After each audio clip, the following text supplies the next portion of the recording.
Hey, what's up, guys? Another episode of the Nuke stream. Um, looks like things are getting interesting for you people that are terminally online like me. Uh, the people that say that we're degenerates, us red pill content creators.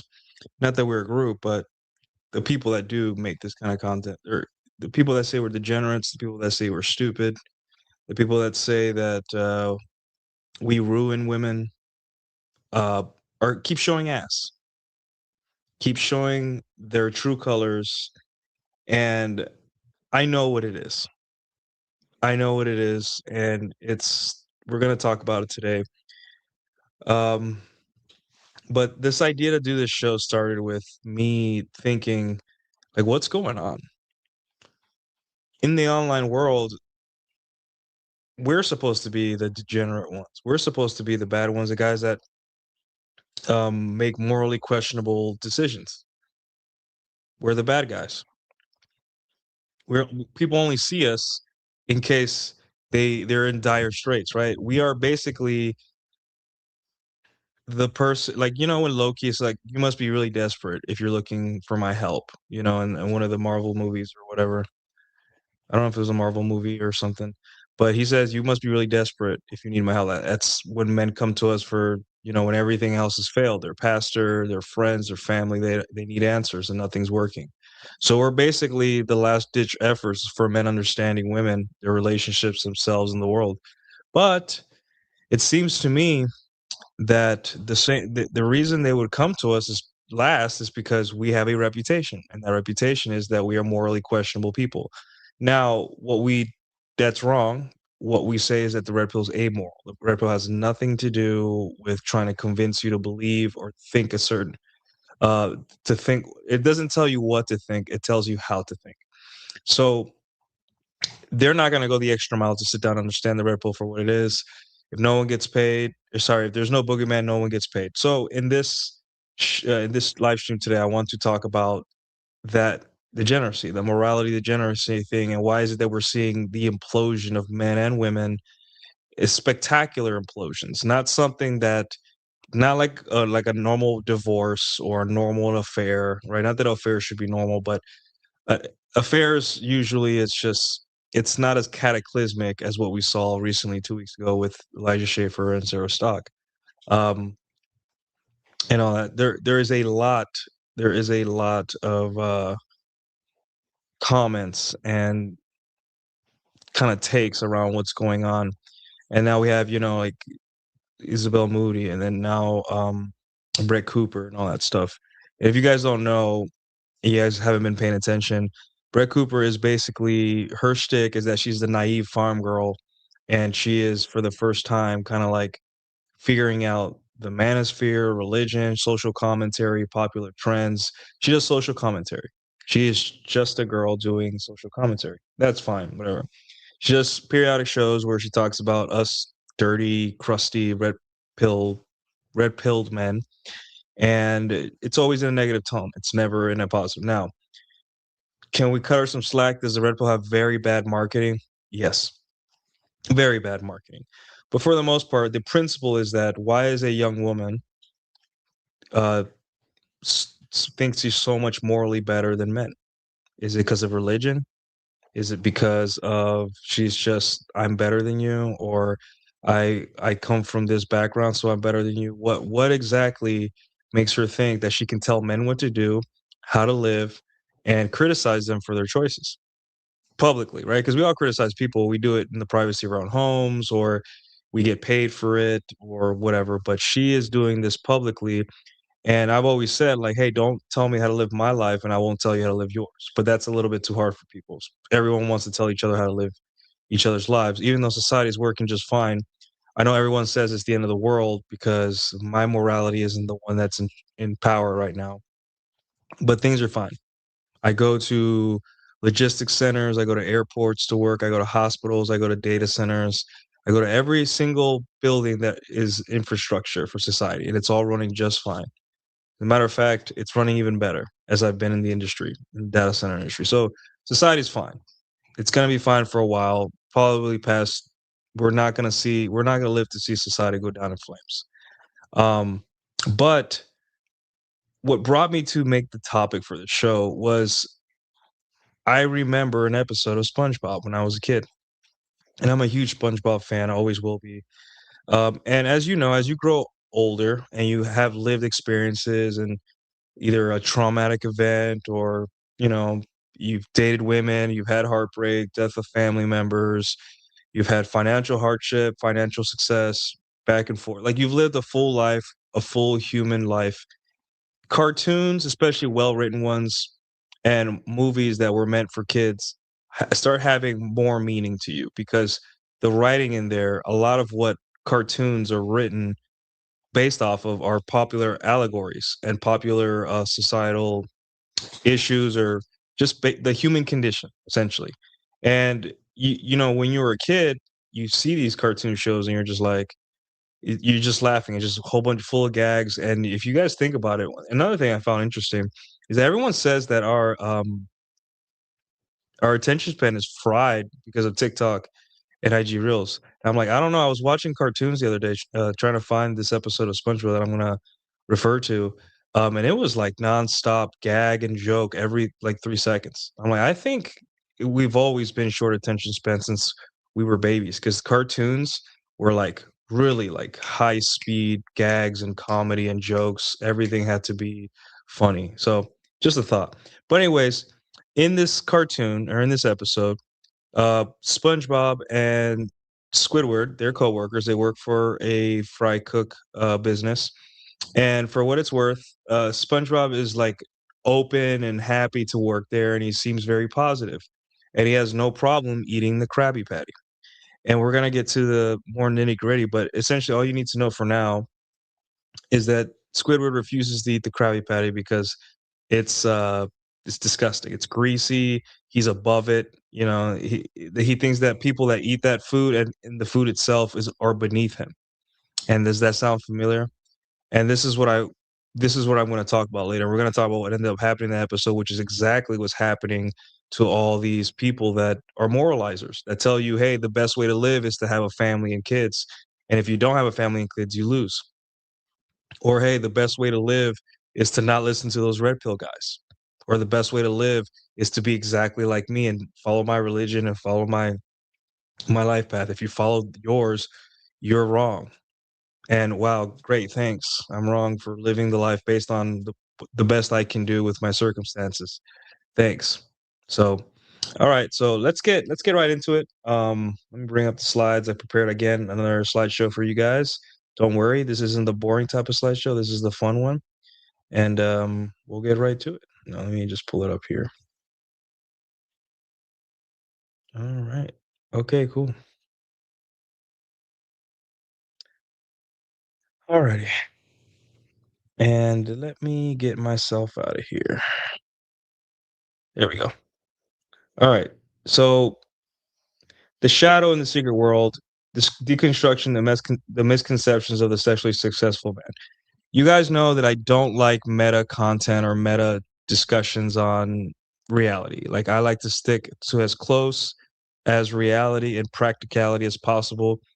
But for the purposes of the first part of this live stream, we're going to invoke Carl Jung's integration of the shadow, And we're going to talk about how what that has to do with you and getting women, and also what's going on with all these moralizing types on the internet that go on a show, grab a mic, and tell you you're not good enough, and that the way you live is the reason they can't be happier. So we're gonna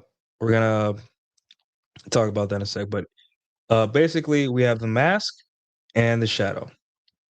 Um, and the mask society presents the stark duality, the blue pill world of conventional morality and the red pill reality of intersexual dynamics. This deck explores a secret world, a reality only experienced by men who have integrated their shadow. What I'm referring to, right, is that though we are the ones that are seen as degenerates and all that stuff, we have already accepted our own natures as men. Like, you're a man, you have desires, you like big tits, you like sex, you like women, you like rock and roll, and you like the fast life. We look up to men that are rock stars for a reason, right? Because they're engaging in a degeneracy that we're not capable of. And that's that secret world that once you stop and accept the shitty parts of yourself and accept the shitty parts of women, you can enter that world because now you're free from judging yourself and judging others. Uh, so the thesis: success with women is not about becoming a villain. It is about discarding the nice guy mask and integrating the gold hidden in your darker nature. And then there's a quote by Carl Jung: "To honor and accept one's own shadow is a profound spiritual discipline. It is a whole making."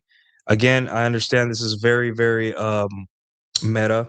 Is a very, very meta discussion, but bear with me, guys. Bear with me. I know you guys like the practical stuff, but I will get to the practical side. I promise. So, all right, the great distortion.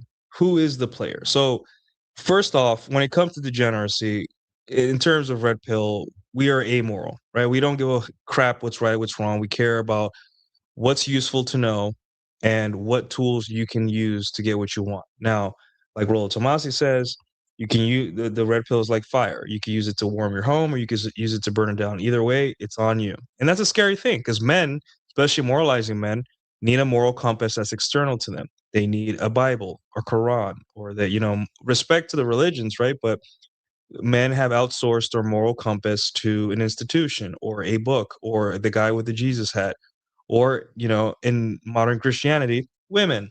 So if you guys see here on the left, that guy, that caricature right there, it looks very familiar. uh so we're going to talk about how society views the degenerate men. The media portrays the womanizer as Glenn Quagmire, a goofy, deviant, undisciplined, and misogynistic guy. Society claims these men are lonely, soulless, and playing Russian roulette with their health. The goal: to convince average men that sexual success is a Faustian bargain costing them their soul. And this is ultimately uh, every debate with every Christian or moralizing type or any right wing or conservative or whatever. It's all the same shit, that us being attractive and using and exercising our options is a Faustian deal. It is not a Faustian deal. That is step one, because you're going to wake up one day, you might get good at this woman stuff, and you might have sex with two women in a weekend or two women in a day. It just might happen. Or those two women might know about each other, or whatever scenario. But you know what's going to happen? Most of the time, nothing. And you're going to feel guilty at first because that's your programming telling you that there has to be something bad that happens to me next because I'm breaking the rules. Right, exactly. Like Karn says, you aren't evil for being effable. Exactly, you're not evil. Um, there is no Faustian deal. Evil people get away with things all the time, even if it was evil. So stop thinking, hey, if I do this, I'm going to get my comeuppance and I'm going, that's you trying to apologize to the universe because you're scared that you're breaking the rules. And that is what another reason why you spin plates and you kind of figure out what you want and you realize that, hey, um, she has first crack at your libido, not so custody, right? And it sucks because you may be the type of guy like, hey, I just want to have one woman for the rest of my life. But then you realize, like, I've always wanted to have two or three. and that's just what it is. Like, I wish I could control myself. And maybe you could, right? But that is just who you are, and you have to manage with that. Um, Society claims that these men are lonely, soulless, and playing Russian roulette with their health. So here's another claim by moralizing types is that men are players are lonely, right? Quagmire lives alone. Barney Stinson can't commit to a girl even if he likes her. Barney Stinson from How I Met Your Mother. Other players, right? They all have these big issues um, that they can't commit. So everyone thinks, wow, these guys are soulless. They're goofy, they're deviant, they're undisciplined, and they're misogynistic. They don't see women as human. So when they're portrayed in cartoons and popular media or on a tweet or wherever piece of media, they're just people with no moral compass. They're just bad people, right? They're sneaky. They're the sneaky fuck. Like men that truly are the sneaky fuckers tell the players that they're sneaky fuckers, even though Quagmire's pretty honest and upfront most of the time, right? Um, but if you guys go to what the observed reality, the truth side of it is, in reality, sexually successful men are disciplined, socially calibrated, and ironically more trustworthy. Yeah, I know there's typos all over this, guys. Just bear with me. But socially calibrated and ironically more trustworthy. And this is the part that blows moralizing guys' minds, because when they get off social media and they get off watching their little cartoons and the little stuff that they watch on TV or what their other guys tell them, they realize that guys that get laid and guys that are charming, somehow they're more trustworthy. First off, it's because they're getting laid. They're not going to sell you out for a piece of box. They're not going to sell you out, right? So um, they're more trustworthy. And then women, this is the crazy part. And there is this tweet by what's his name, the Alex from Date Psych, that weirdo, right? This is a good example of Alex from Date Psych is, I don't know if you guys knew him. He was always trying to disparage the red pill. We'd make fun of him, but he was a weird guy with the goatee. He just screamed beta, kind of like guy you can't trust around, like the kind of guy that women will agree with but not trust when they're alone. And he had a tweet where like some kind of stupid data about, do women trust men enough to like take them to their cars at night or something, right? And you'll be surprised that when women are with men that get it and they're sexually forward and know what they want and all that stuff, they trust that man more than the guy that's their friend that's just orbiting around and all that stuff. Um, Often, I'm not gonna say every time, but often. Um, and that's because we're overt about ourselves. We know what we want, and we don't hide it behind. We don't hide our true nature. And women are tired. Women are tired of hiding or trying to constantly see if you're trustworthy or not, or who you are. So if you just are upfront, I'm not saying you go up to a girl and be like, "Hey, want some fuck?" No, but if you're on a date with her, if you are attracted to her and she is single and available, let it be known in a socially calibrated way. Ask her out. If you're on a date with her, ask her to your place. Flirt a little bit lightly. Don't be overt with your, like play the game. Play the game, but let her know within the context of the game that you are into her sexually, not into her personality, not into her hobbies or any of that crap. You are into her. You think she's hot and you want to have sex. The hobbies and then her liking her personality can come later. Um, so I don't know if I said this quote, but I guess Google spit this out. The average man is so creepy and uncalibrated that women would rather hang out with the creepy player society warns them about. Right, and this is what I'm saying.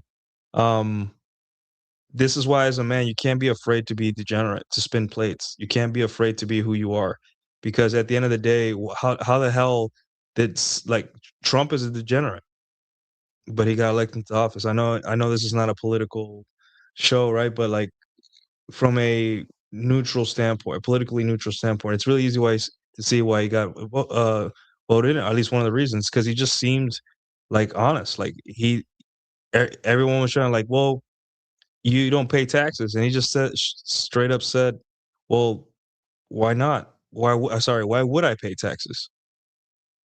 I'm going to use loopholes like everyone else does. Sorry. And that's honest. And that's degenerate because he's rich, but that's honest. It's morally questionable that he doesn't pay his taxes and he's trying to run for president. But it is what it is, and that makes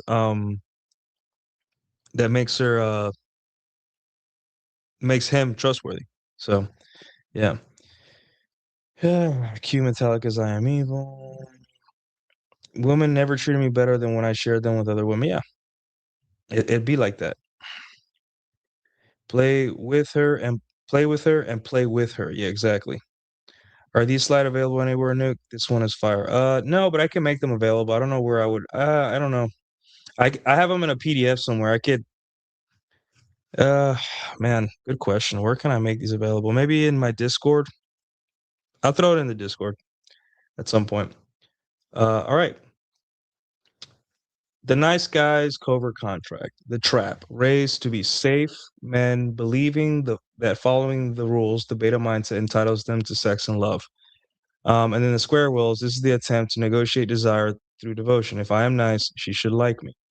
And this is why you need a lot more I mean, this is basic stuff, right? This is the most basic of basic tropes in dating and guys waking up is that you can't be a nice guy. Is it an abstraction? Yes. Is it hyper oversimplified? Yes. Is it just is it always the first step to a guy getting red pilled? Yes. So we have to talk about it. Raised to be safe men, believing that following the rules, beta mindset entitles them to sex and love. Yeah, you were taught your whole life that being agreeable, being like a woman, neurotic, agreeable, um, and supporting other women is the right way to live. But you didn't get rewarded. You got incredibly punished for it. It didn't happen right away. You always knew something was off. It wasn't until your life's falling apart or you're so heartbroken you can't get out of bed that you realize like this is not working. Something's off. And it's like pulling a cart with square wheels. And it's funny because something about humans that I notice is that whenever there's an inconvenient truth that challenges their worldview or challenges who they are, challenges their programming, they will build fortresses and religions and everything, metaphorical fortresses around that belief, right? And so you see these men that have podcasts that are moralizing, that are Christian, and you think they have convinced themselves that being a good man is alpha, that providing for your wife is alpha, that doing all following God and Jesus is alpha. And I'm like, listen, dude, that is still beta. Like you see the guys that like ball out and buy their women expensive things, and they're like, yeah, I'm an alpha because I have money. I'm like, that is still the beta buck side of hypergamy. No matter what you do or say or try to present it as, you saying that religious marriages, like in that debate the other day, religious marriages are more successful, is you appealing to women's sense of morality. And they're not like us. You throwing money at women, you're doing it because you're trying to prove to other men that you're awesome. You're not. It might as well be a dummy, a doll, because you don't care about her. You care that other men think you're awesome. It's still the beta mindset. You still validation seeking behavior. You know, women even respect pins. The main reason being because they're honest, overt, and assertive. Something the average sneaky fuckers exactly. Um, lighting yourself on fire to keep others warm. Many men still do this and are even self-righteous about it. Exactly, and this is. I'm glad you said that, Grim Villain. I think Jack alluded to this. Uh, the righteousness, right? Because Elijah Schaefer, righteous. Um, Sarah Stock, self-righteous. Anyone that has rubbed shoulders with the red pill and either used us or fought against us. When I say us, I mean the praxology and us, the representatives of it. They have this self-righteousness that I'm right because I have the power of morality or God or doing the right thing behind them. That it it's like we don't even want to touch it. We don't even like, hey, good luck, dude, because I hope things work out for you. But the thing is, no matter what you say or what you do, no matter how much you try to present your lifestyle as being the right, correct alpha one, right? All women follow this biological reality, which is hypergamy, and there's nothing you can do. The reality of fear. Women fear the nice guy because his niceness is a transaction. And alpha doesn't need permission. He acts on biology without guilt. So here's what happens. We see these people that have these strong moral convictions, and they love telling you, a young man, um, or a man, what to do and how to live, right? They don't like you. And that's, you guys got to understand that they don't like you. So, and the reason they don't like you, because even if you are a decent person by like normal standards, like maybe you do good things for other people, and you are a good father and you treat women with respect and dignity, um, you're still acting on your biology without guilt. And they hate that. When I say they, I mean, you know who I'm talking about. They don't like that you're able to sleep with two women in the same week and have a normal life. They don't like that you're able, it's like when fat people see a muscular guy eat a whole cake and they're like, "How could you eat that cake? That's wrong." And I'm like, "Well, you're fat." I'm like, "Yeah, but I'm fighting against eating the cake." But I'm like, "I can eat the cake because it doesn't affect me as much. I've done a lot of other things to protect me. You haven't." So, and we're gonna get to a better analogy in the future. But yes, because its niceness is a transaction, alpha does not need permission. He acts on biology without guilt. And that's what all these women and men want. They want you to ask permission for for acting out on your biology within the context of your own life, right? So you're struggling. Getting laid is not easy, at least not in the beginning. You're struggling. You finally got a girl to kiss you, and she smells good. You're in her apartment, and she's taking off her shirt or her dress. You're like, holy crap! After 6 years of lifting and learning charm and getting a job and moving to the city and breaking up with my bitch ex-girlfriend, blah blah blah, I finally get a break, and then in comes some bearded asshole from the internet and tell you that if you do this, you will be miserable for the rest of your life.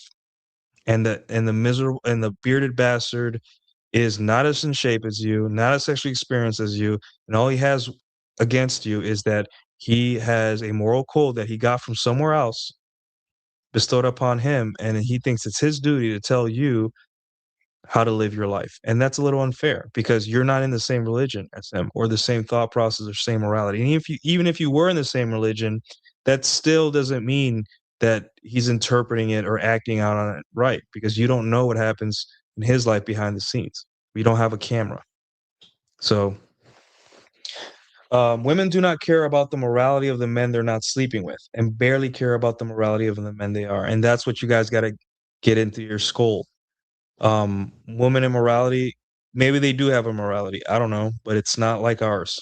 And if it seems like it's like ours, she's lying to you, or there's an external factor that's preventing her from being that. Guys, I have it as a PDF. I will put it in the Discord. um Maybe I'll put it in the Discord, and for you guys that are on my Substack, I'll put it in the chat there too. So just give me a second, guys. Let me get on with the show. Alrighty. Owning the shadow, the gold in the dark. The Jungian insight. Repressing the shadow leads to neuroticism and low energy. So what do I mean by this? If you're constantly if you're constantly trying to convince yourself that liking women or sleeping with multiple women or doing dirty sexual acts with women or whatever you're doing with women is bad, you're repressing your shadow, your the dark parts of within you. We're gonna get a little meta here, guys. um and you get neurotic. It's low energy, neurotic, low energy, all these things. It affects your game. The shaming yourself for going after what you want and being a man and acting out your sexual strategy within reason is it's going to make you neurotic because you're going to think it's not the right thing. How many times do I have to tell guys that I like talk to privately that, hey, dude, like she's like, oh, but I don't know if I want to see this girl because what if this girl finds out? I'm like, are you in love with any of the girls? No. Then who cares? Plates fall off all the time. You'll be surprised how many women just say, hey, I just don't want it thrown in my face. Right. And that's you're entering that secret world that only guys that are, that have mastered the shadow and incorporate their degeneracy health in a healthy way because sex is not sex is not something like we pick off a tree when we walk down the street. Sex is something that we have to set up. Are there periods in your life where sex will be easy? Yeah, you built up momentum, you have plenty of options, or you're in a part of your life or have a career or job where you're just around women all the time and it's just easy. You will not have easy sex all the time forever. There is going to be periods in your life where maybe due to personal issues like depression, sadness, health issues, or other things that require your attention, you're not going to have easy sex. It's going to be hard, right? Self doubt, financial issues, moving. Uh, you have a girlfriend, and that girlfriend is not sleeping with you for whatever reason, right? It's not, sex isn't always easy. So while it's easy, get it. And while it's hard, buckle down and wait for the next girl to show up in your life, right? But, um, yeah. Number 2, integrating the shadow leads to vitality, charisma, and magnetism. And here's the thing about men who are able to accept themselves and able to accept women. They're naturally magnetic, right? Other men are like, "Wow, that dude is just," and they call men like this naturals, or they call men like this like they give you the persona of being like they'll ascribe to you or they'll assign you movie characters or tropes in a positive light because you've shown them you're acting like only what they think is possible in a movie. So they'll be like, "Guy, you're like the Dominican James Bond," or "Dude, you're like this. You're like Casan." They'll call you Casanova. How many of you guys are players have been called Casanova by your friends because you're just good at what you do? You're good because you've integrated the shadow. It's not that you're like a degenerate so much as that you're able to be nerdy and have fun with your friends and put the women and red pill stuff away. And then when it's time, when a woman is around that is interested into you and interested in her, you, you know, you turn up the charisma and the magnetism and your friends and your family or other girls see, and you're like, they know who you are. You're like, that guy is incredibly comfortable with himself. He's not creepy, but he's not a nice guy either. He's himself. He's comfortable with himself. So yeah, the gold in the shadow, the very traits you repress to be a good aggression, selfishness are the source of your sexual power. So you got to understand if you want to integrate your shadow, you have to be understanding of what you are as a man. You have to understand that on a biological level, you're meant to spread your seed far and wide. Can you do that now? No, because environment has changed. We're not going to die tomorrow. At least it doesn't feel like it because we're not in a survival scenario anymore. So you don't. Maybe the urge to have sex with everything that moves is not as strong now because you don't know. You know that for the most part, God forbid, but you're going to wake up tomorrow and no lion is chasing you. There's no war. There's nothing, right? So if uh if you keep repressing what you are, or you don't even know what you are as a man, which is a big issue now, especially in Gen Z, um, you're taking away your sexual power. You're a person that gets angry. You're strong. You're much stronger than women. So let's say, what's a biological reality of men? We're much stronger than women. So hey, guess what? I'm much stronger than women. I need to let them know that I want them, I desire them, but I will never hurt them. So what do you have to do? You have to build rapport, you have to build trust, right? You have to let her know through game and familiarity that you're a degenerate, but you're also a trustworthy degenerate. And that is, how do you do that? Well, you pre-selection. When other women know who you are and say hi to you in a sexual zone or in a place where there's other women, women say, "Oh, that guy's safe. That guy is chill." At a minimum, right? When you show up with your dog walking down the street, they're like, "That guy looks like he's a safe guy." It doesn't mean he's a pussy. It just means that I wouldn't mind if he came up to me and said hi, right? And that is integrating the shadow, right? Selfishness, right? Like women will commandeer your whole weekend. Hey, I'll see if I can see you Friday. How about let's do a rain check for Saturday morning? That means that you probably can't go to sleep late on Friday because you might have a date. Be selfish. Be like, hey, sorry, I don't do maybes. Are we going out or not? That's selfishness, and women respect that. She's now like, wait, this isn't one of those guys that I can make wait. This guy actually does not. I'm gonna either have to get rid of him or actually go on his program, and you'll get your answer faster. So, all right, the shadow is the part of the unconscious we fail to see or know. Now, this is more Jungian stuff. I don't know if Jungslop is what they call it. um, a man without a shadow is harmless and therefore not sexy. Uh,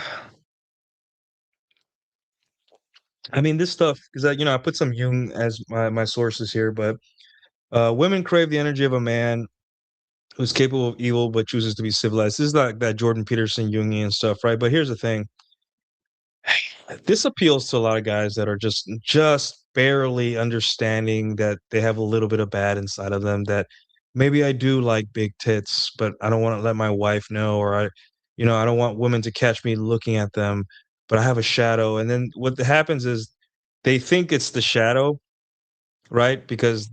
But again, they're feminized, so they turn the shadow into whatever is convenient for women, right? So like men are uh, evil but chooses to be civilized. That's an appeal to women, right? If I'm a general or I'm an admiral or let's say I'm a sergeant or lieutenant and I have a division of troops or a company of troops or whatever, and I don't want civilized soldiers on that team. I want those motherfuckers to be fucked up in the head and charge into battle. I want them to be evil, right? And that's a lot of like high level military training is to desensitize you because you're going to have to do some of the most evil things um, imaginable. And I know because I've talked to soldiers and they've done some messed up stuff, guys. They've had to hurt innocent people, and you cannot be. That's not hurting innocent people and being civilized is not like they're antithetical, right? You had to be evil. There's a part of you that you had to delve deep to hurt someone that was undeserving because it was war, because it was your survival or theirs. And this is why I don't like the Jungian Jordan Peterson definition of what integrating the shadow is, right? In terms of women and being a player, right? You may very well need to be almost evil. And when I say evil, I don't mean evil just for the sake of it, evil because it's your life versus theirs. And when I say I don't mean in terms of life or death, I mean in terms of like your future, right? So and this is why we say things like she has first crack at your libido, but not sole custody, right? The whole world, even if you're in a sexless marriage for 5 years, even if you decide to leave that marriage because hey, my needs weren't getting met, you're still going to be shit on and treated like shit, and you're going to be ostracized, and people are going to call you evil, right? Why? Because you were selfish. Because you decided, hey, I'm going to put myself first before my wife and kids, and you did it, and you're evil forever. Maybe your kids will probably see the good in you later on in life, but good luck. You're going to be known as that evil guy. Um, but you instead of changing after that situation, keep that evil in your heart. That selfishness. That hey, it's me or the highway, and you realize it was never evil to begin with. It was just that it was so antithetical to be selfish to the programming of everyone else, that it seems evil. And you'll know this because look at the tweets we tweet and look how viral they go and look how angry women are and how angry men are.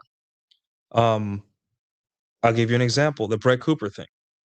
We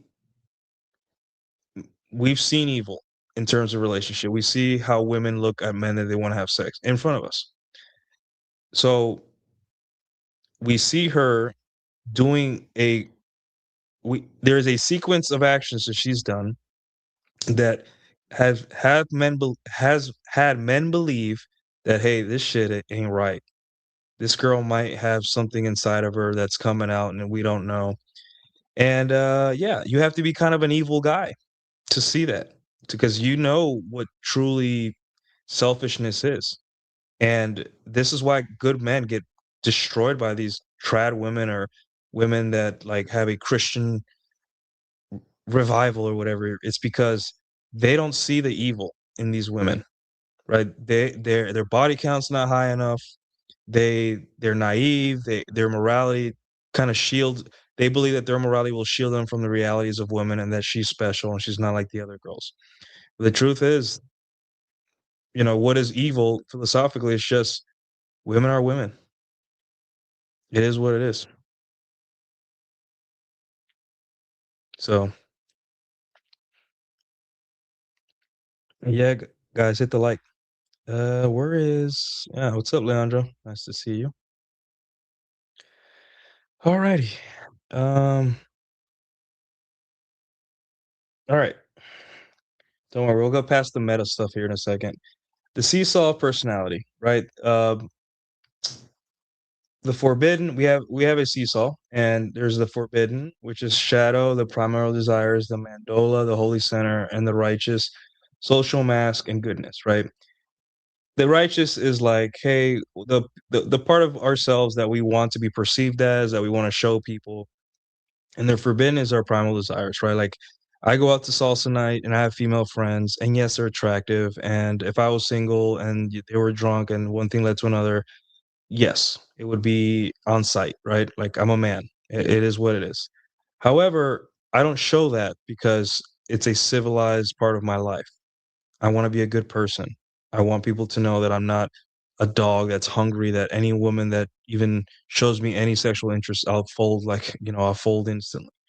But at the same time, you want to let everyone know that you're not a pussy either, that you're willing to break rules, but you do it not out of fear of being perceived wrong, but because you just respect people and you know there's a time and place for everything. And that is, my friend, the mandola. I don't know if I'm saying right, the holy center, which is essentially, yeah, I'm a degenerate, but we're at a funeral, so I got to respect the environment. Or hey, I'm a degenerate, but you're I'm not going to shove that I'm sleeping with other women in your face, right? There's an understanding here. I like sex, you like sex, so I don't need to like tell you about other women I'm sleeping with or leave very obvious clues for you, right? To teach you a lesson or show you how much of a player I am, or I don't need to pull out sex toys on the first night we sleep together, right? That could be a discussion for later. The holy center, which is calibration, which is the part of game and dating that no one wants to fucking talk about. It's always one or the other. If you're a red pill, you were the forbidden. You're full of primals. You wake up and you watch porn for 2 hours, and then you go on a date and you lie to her and you sleep with her, and then you do coke, and then you go and steal from Target or something. Or you're the righteous. You're the Sarah Stock. You're perfect. You're the perfect race and the perfect everything, the perfect religion, blah blah blah. But if you guys really think about it, when you um when you're not balanced like that, when you think yourself holy and try to live up to that standard, you know what ends up happening? The forbidden side starts to take over, right? You've suppressed it so long that these women end up marrying men they're not attracted to. these women end up marrying or like doing things and putting themselves in situations because they're overconfident with themselves, right? Um, so you're Ashley St. Clair. You talk about Western values and you're right wing, but you baby trapped a man. That's fucked up. That's morally incorrect according to your morality. Um, that's the forbidden part coming out. You like status. You like money, you like status, and you like powerful men. But you can't show that because you would lose your brand.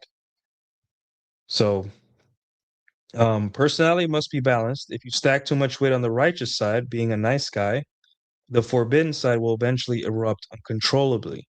The holy center is where true confidence lives. Women respond to the tension of I don't know where they were supposed to go. They want the civilized man who has clearly integrated his capacity for destruction and dominance. Um, yeah. So we talked about the women's side. I mean, the Sarah Stock, Dodger St. Clair. We just had another one. Riley Gaines, she just posted a whole bunch of African men dancing shirtless, wishing her a happy Valentine's Day.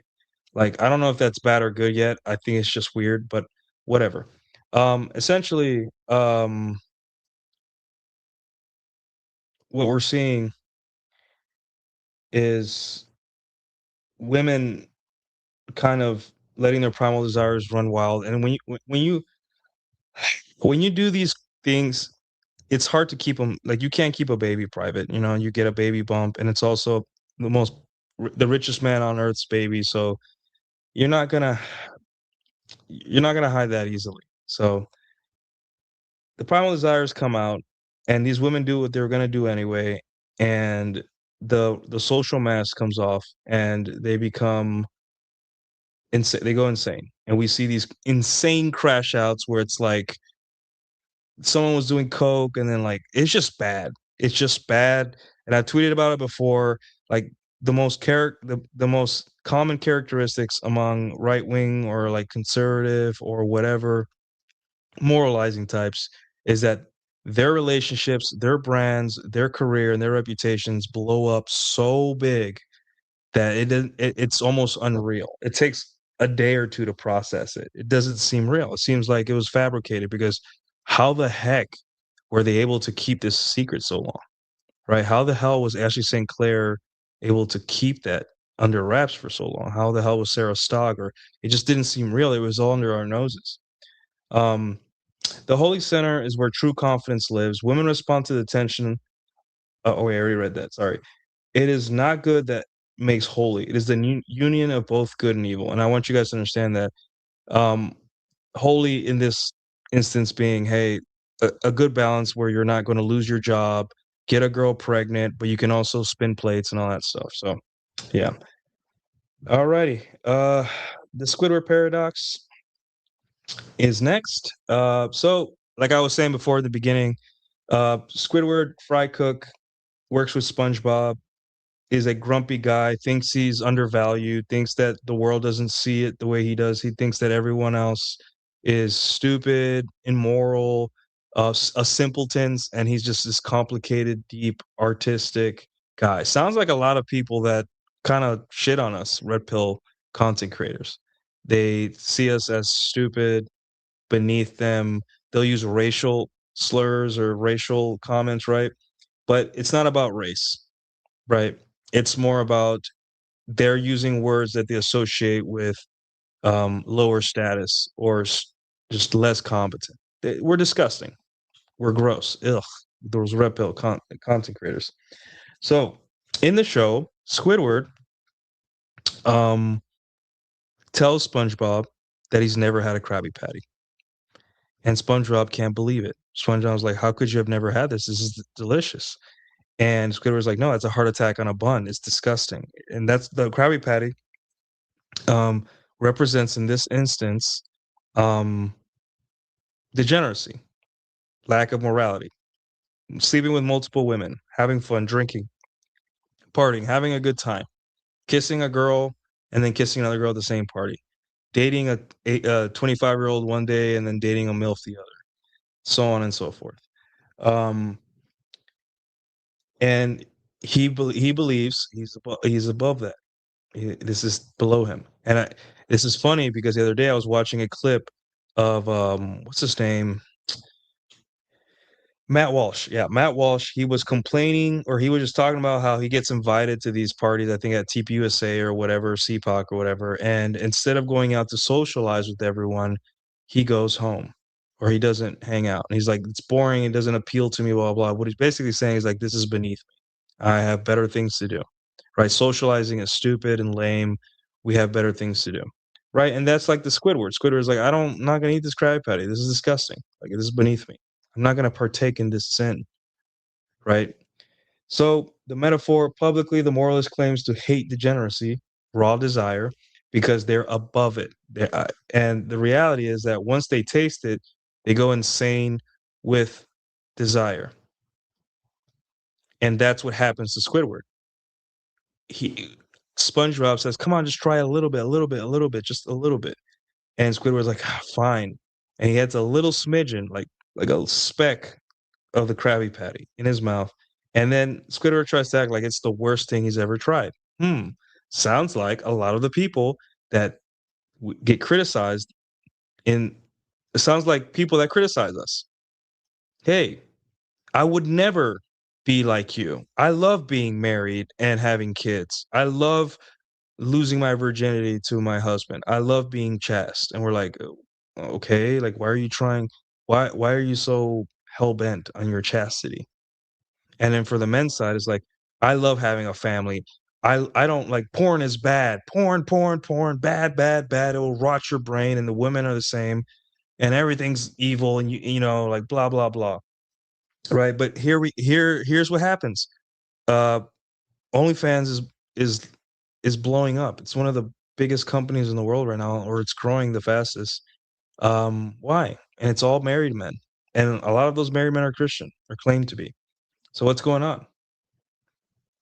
What is it that has these men OnlyFans has these men in a chokehold? How is that possible? These men are righteous. These men are the Squidwards, right? I thought they were above degeneracy, but secretly, when their wife's not home, they're on a computer with a chat box talking to a young 22-year-old, which is probably some Indian guy or something, but for what it's worth, they think they're talking to a young 22-year-old, and this is how they get through their day. But the degenerate red pill guys that have wives and girlfriends and kids, and even some of us, even grandkids, they're the degenerates. Sure. Um, the takeaway: moralizing influencers and society shame men for degeneracy, yet secretly consume the very culture that they condemn. Do not accept moral judgment from a society that's hypocritical. And this is what I'm saying. Like, they want young men to dedicate their lives to solve a problem that can't be solved for a society that doesn't care about them, for a problem that doesn't have a solution. And while you're doing all that, they will call you immoral and a piece of shit, and that's the way they market their ideology to you. Wow, what a sell, guys. Awesome. This is great. I love to be told I'm a sack of shit while some guy on the internet demands that I drop my lifestyle to make the world a better place, not for you, not for me, but for his children. Thank you. I appreciate that, friend. What a pitch. How could I say no to that? Um, but yeah. So essentially, the episode ends with, or it continues on with Squidward desperately trying to hide the fact that he loves Krabby Patties. Right? He can't help himself, and he implodes. Or in the show, he explodes. But morally, people implode. Ashley St. Clair happens, where she goes from being this person that tells everyone that, hey, what we do and what we talk about is bad and evil, and that men like me should be silenced because I am lying and I'm a misogynist.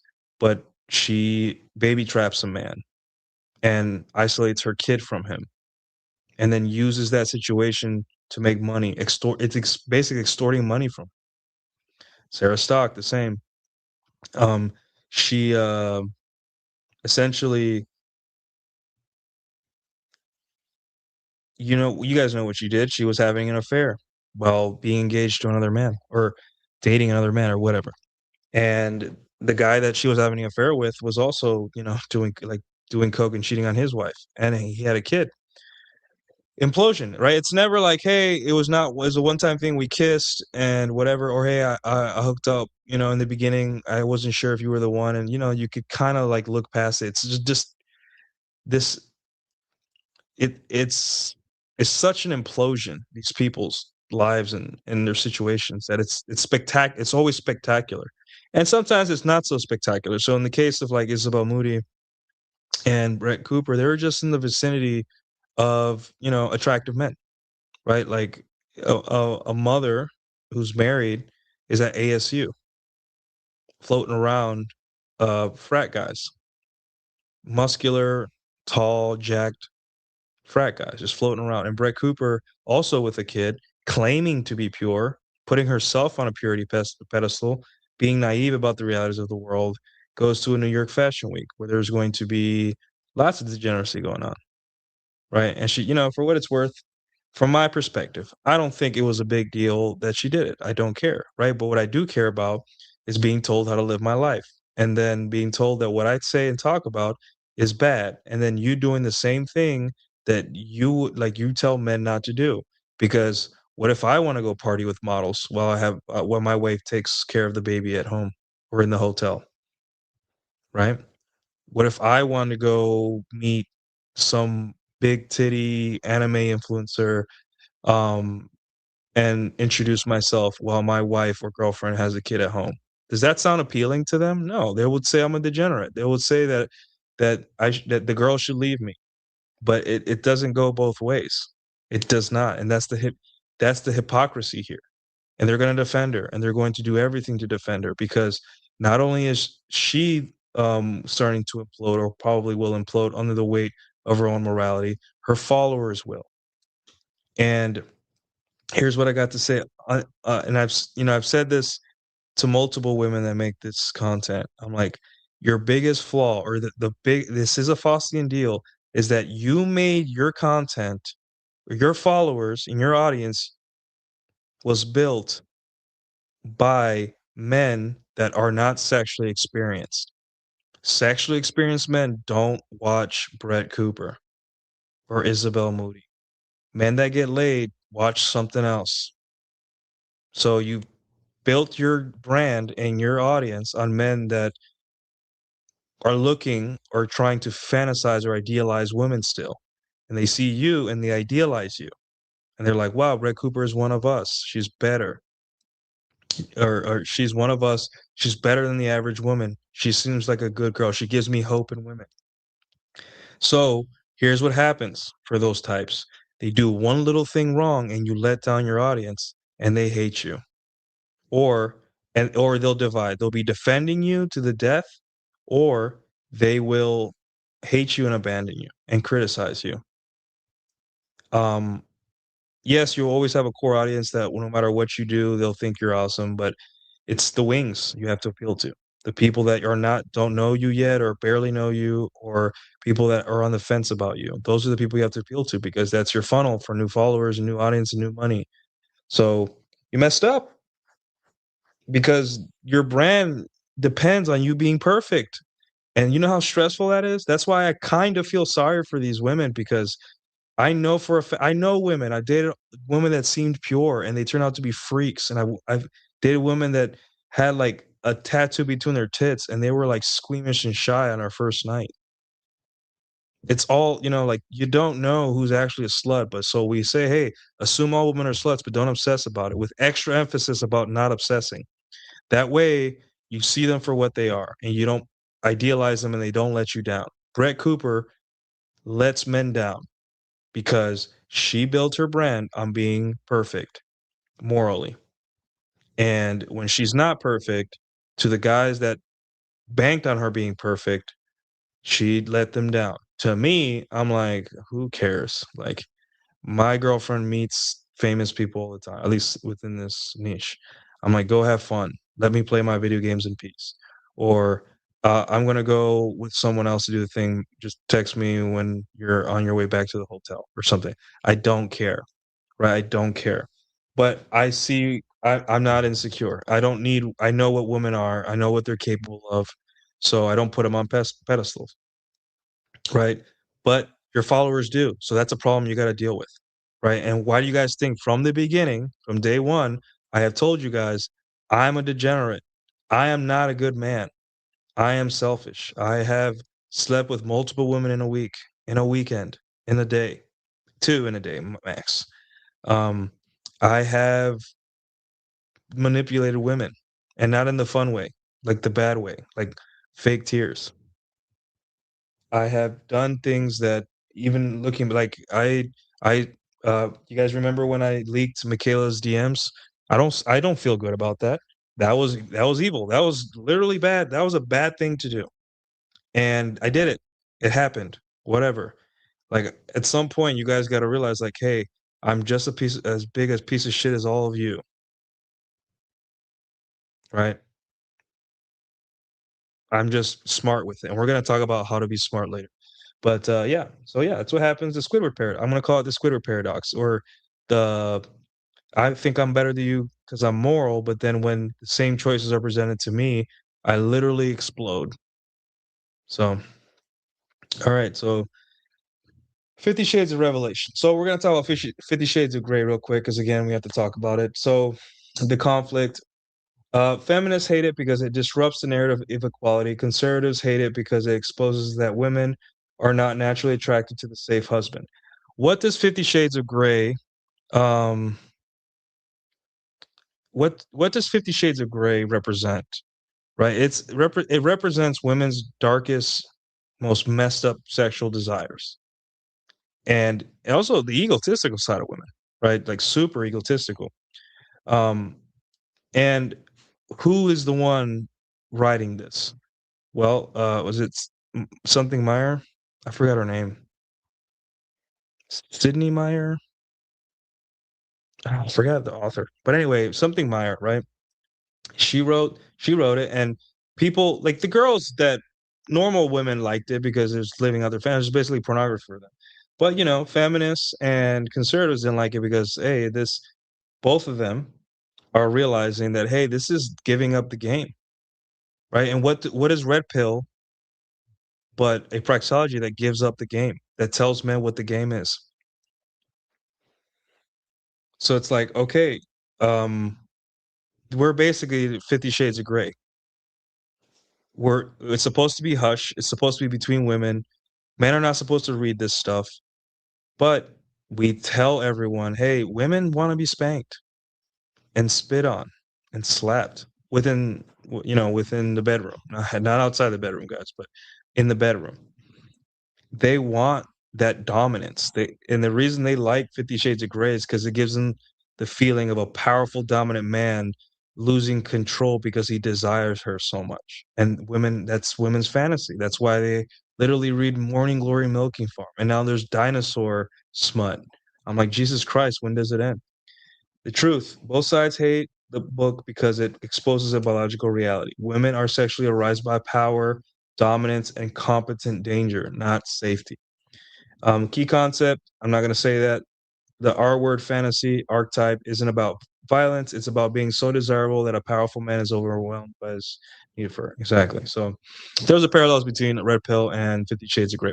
We're giving up the game. We're showing everyone woman's true colors and true nature, and people that makes people uncomfortable. All right, we got a $5 super chat from Dark Knight Dev. You get one of these, sir. Thank you so much, best friend.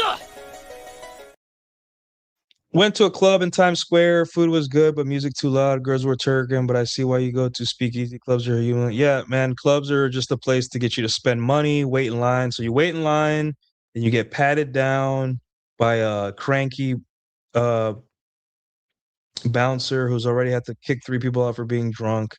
And you go through, and that still doesn't mean it might not get shot up because unless it's a very classy club or whatever, you might have to pay a fee to get in, maybe, and then you got to go through a crowd to order 1 or 2 watered down drinks. You're not getting good service because the bartenders are slammed.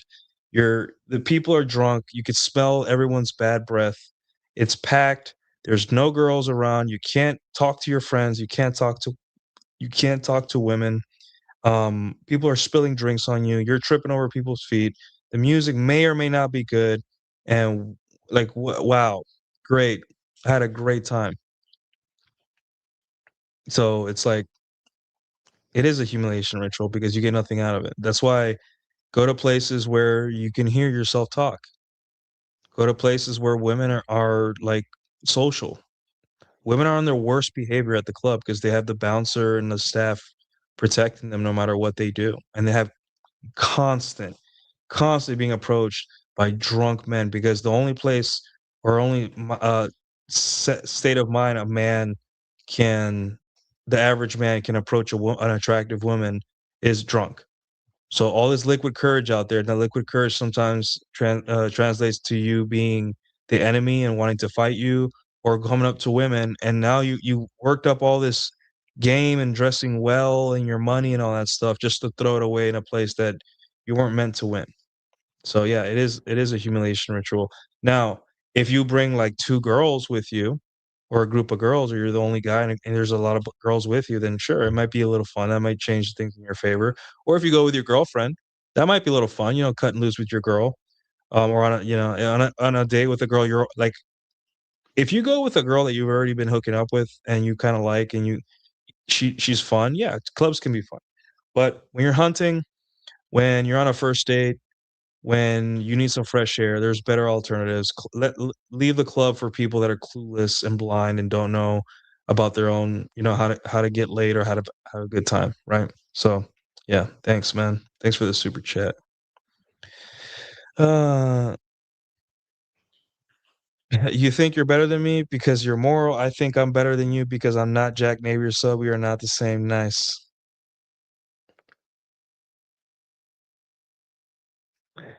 It's all the same to me, man. The author is a Torte, really? The author of 50 Shades of Grey? Really? Oh, dude. Yeah, you have to read. You have to search for it. I forgot the name. I don't feel like looking it up, but it's like there's Morning Glory Milking Farm, and what do they call these romance novels? Just put dinosaur romance novels, and you will be shocked, bro. And it's not only like one species of dinosaur. It's like pterodactyls. It's a Stegosaurus, Utah raptor, like, and also these are like species that you have to know about dinosaurs to know. These aren't like the Jurassic Park line of dinosaurs. These are like you probably have to be kind of a dinosaur nut to know these. And yeah, they're on. Check out the covers, dude. It'll blow your mind. Yeah, and there's Read My Secret. Yeah, Secret Garden. Um, yeah, and we're gonna get into that too. I used to read my grandma's Bodis Rippers when I was a kid. That was an okay, interesting. Hey, yeah, thanks, man. Hey, what's up, stripper? What's up? All right, so let's E.L. James. I thought it was Stephanie Meyer. That's Stephanie Meyer. There you go. I think that's the author of 50 Shades of Grey. Right? I think it's Stephanie Meyer. Anyways, let's take a quick break, guys, and then we'll continue.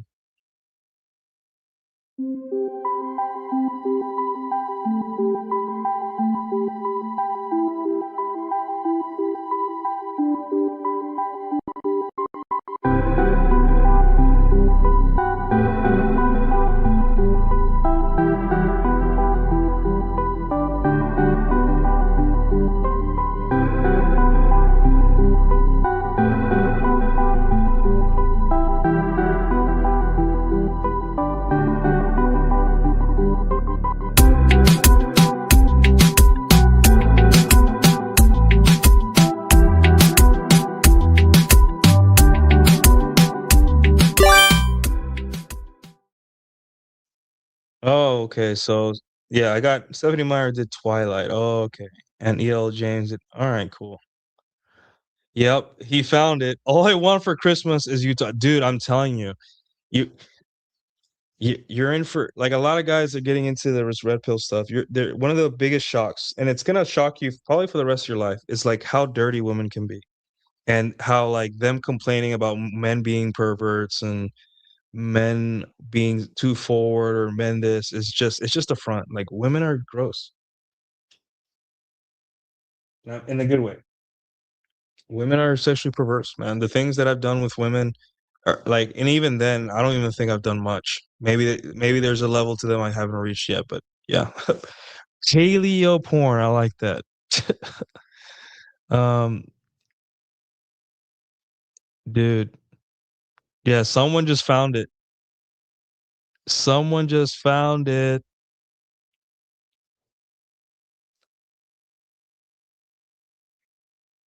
Holy crap! Yeah, enjoy, bro. There's your comedy for the night. Oh, thank you. All right, let's move on. If you guys want me to answer any questions in super chat, I gotta move. I gotta keep it going. All right. So the myth of the good man, dual mating strategy. This is basically just hypergamy. Harsh reality. Civilization relies on men believing women want good men. They don't settle. That they don't. They settle for them.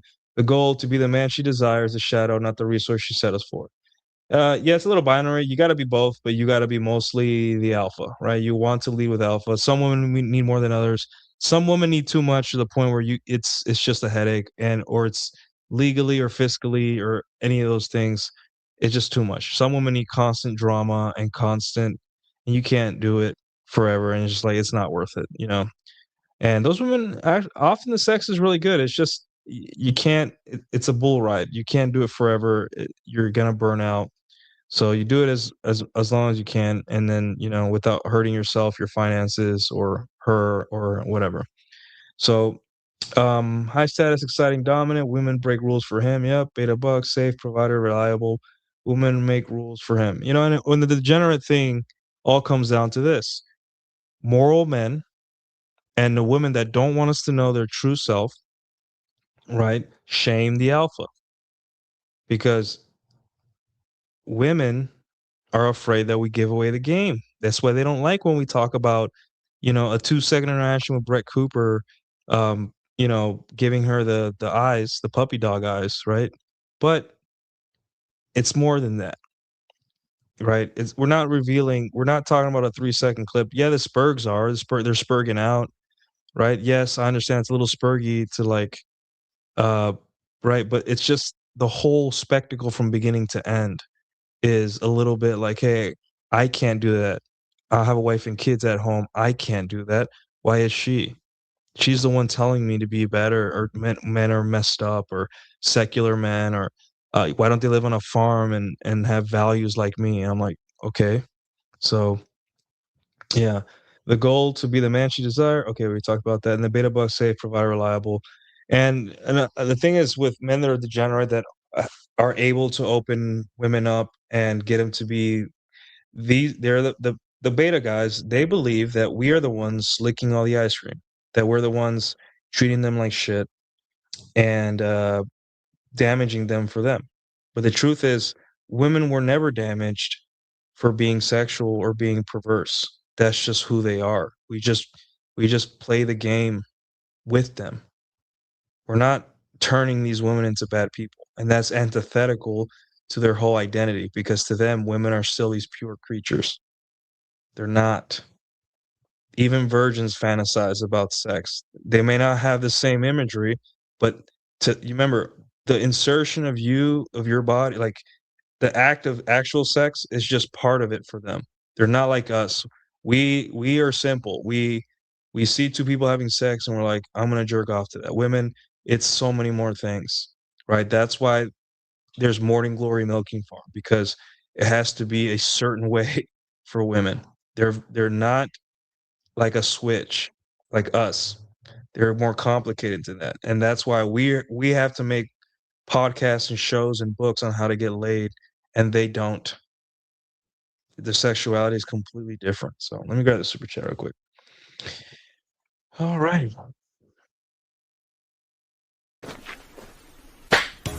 Thank you so much, best friend! Luis Dev with the 4.99. Can you explain what the edge in a man is? I never understood it. The edge. Uh Give me a follow-up. What do you mean by edge? Be more specific. Like, give me a follow-up. Don Juan. Yeah, that one's my favorite. Don Juan of Velociraptor. Please, Dev, when you get a chance, tell me, be specific on what you mean by edge, because the more specific you are, the better I can answer your question.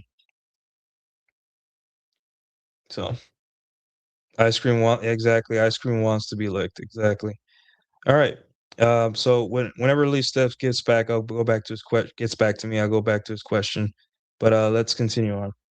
Safe provider, reliable. Women make rules for him. If men really knew what turns women on, civilization would come to a halt. And this is the big, I wouldn't say black pill, but a dark reality of society. The average man is not ready for what the average woman desires in bed, right? Um,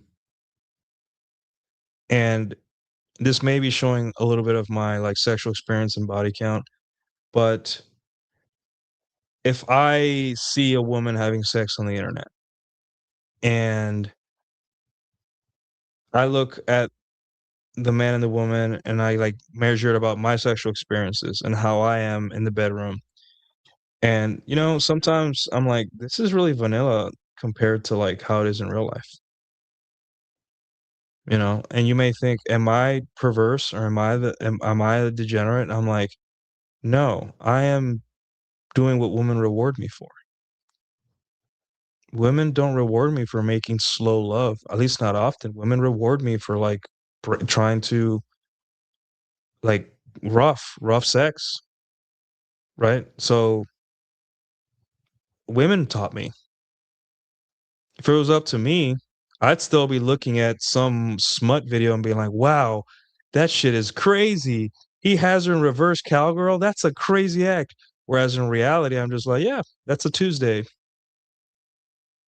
You know, like obviously, there's just some things that there's certain parts of the internet that you don't want to know about in terms of like naked people having sex, and I'm not gonna go there. But in terms of the what the mainstream is, you look at it and you're just like, oh, and this is why it's important, guys. If you do have an adult film habit, um, and you're trying to break free of it, really the best way, guys, is to just have abundance, is to just date a lot and sleep with multiple women because as a lot of what this chokehold has on you guys, the adult films, first off, it's the shame.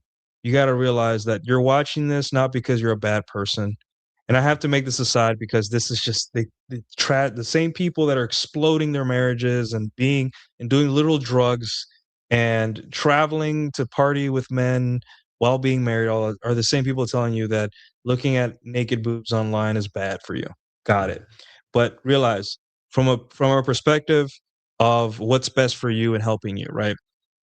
You may be deployed overseas and you need to rely on this stuff to get you through a deployment or get you through a breakup because you're just too sad to go out there and meet another woman. Got it. Or you can't go out. You're sick. Like you have some kind of medical issue where you have to rely on this stuff. Or you have no game and you're just barely getting to this red pill stuff and it's going to be it's not a good use of your time. But understand that something that happens when you sleep with multiple women, and I'm going to get to your super chat in a second, Stripper.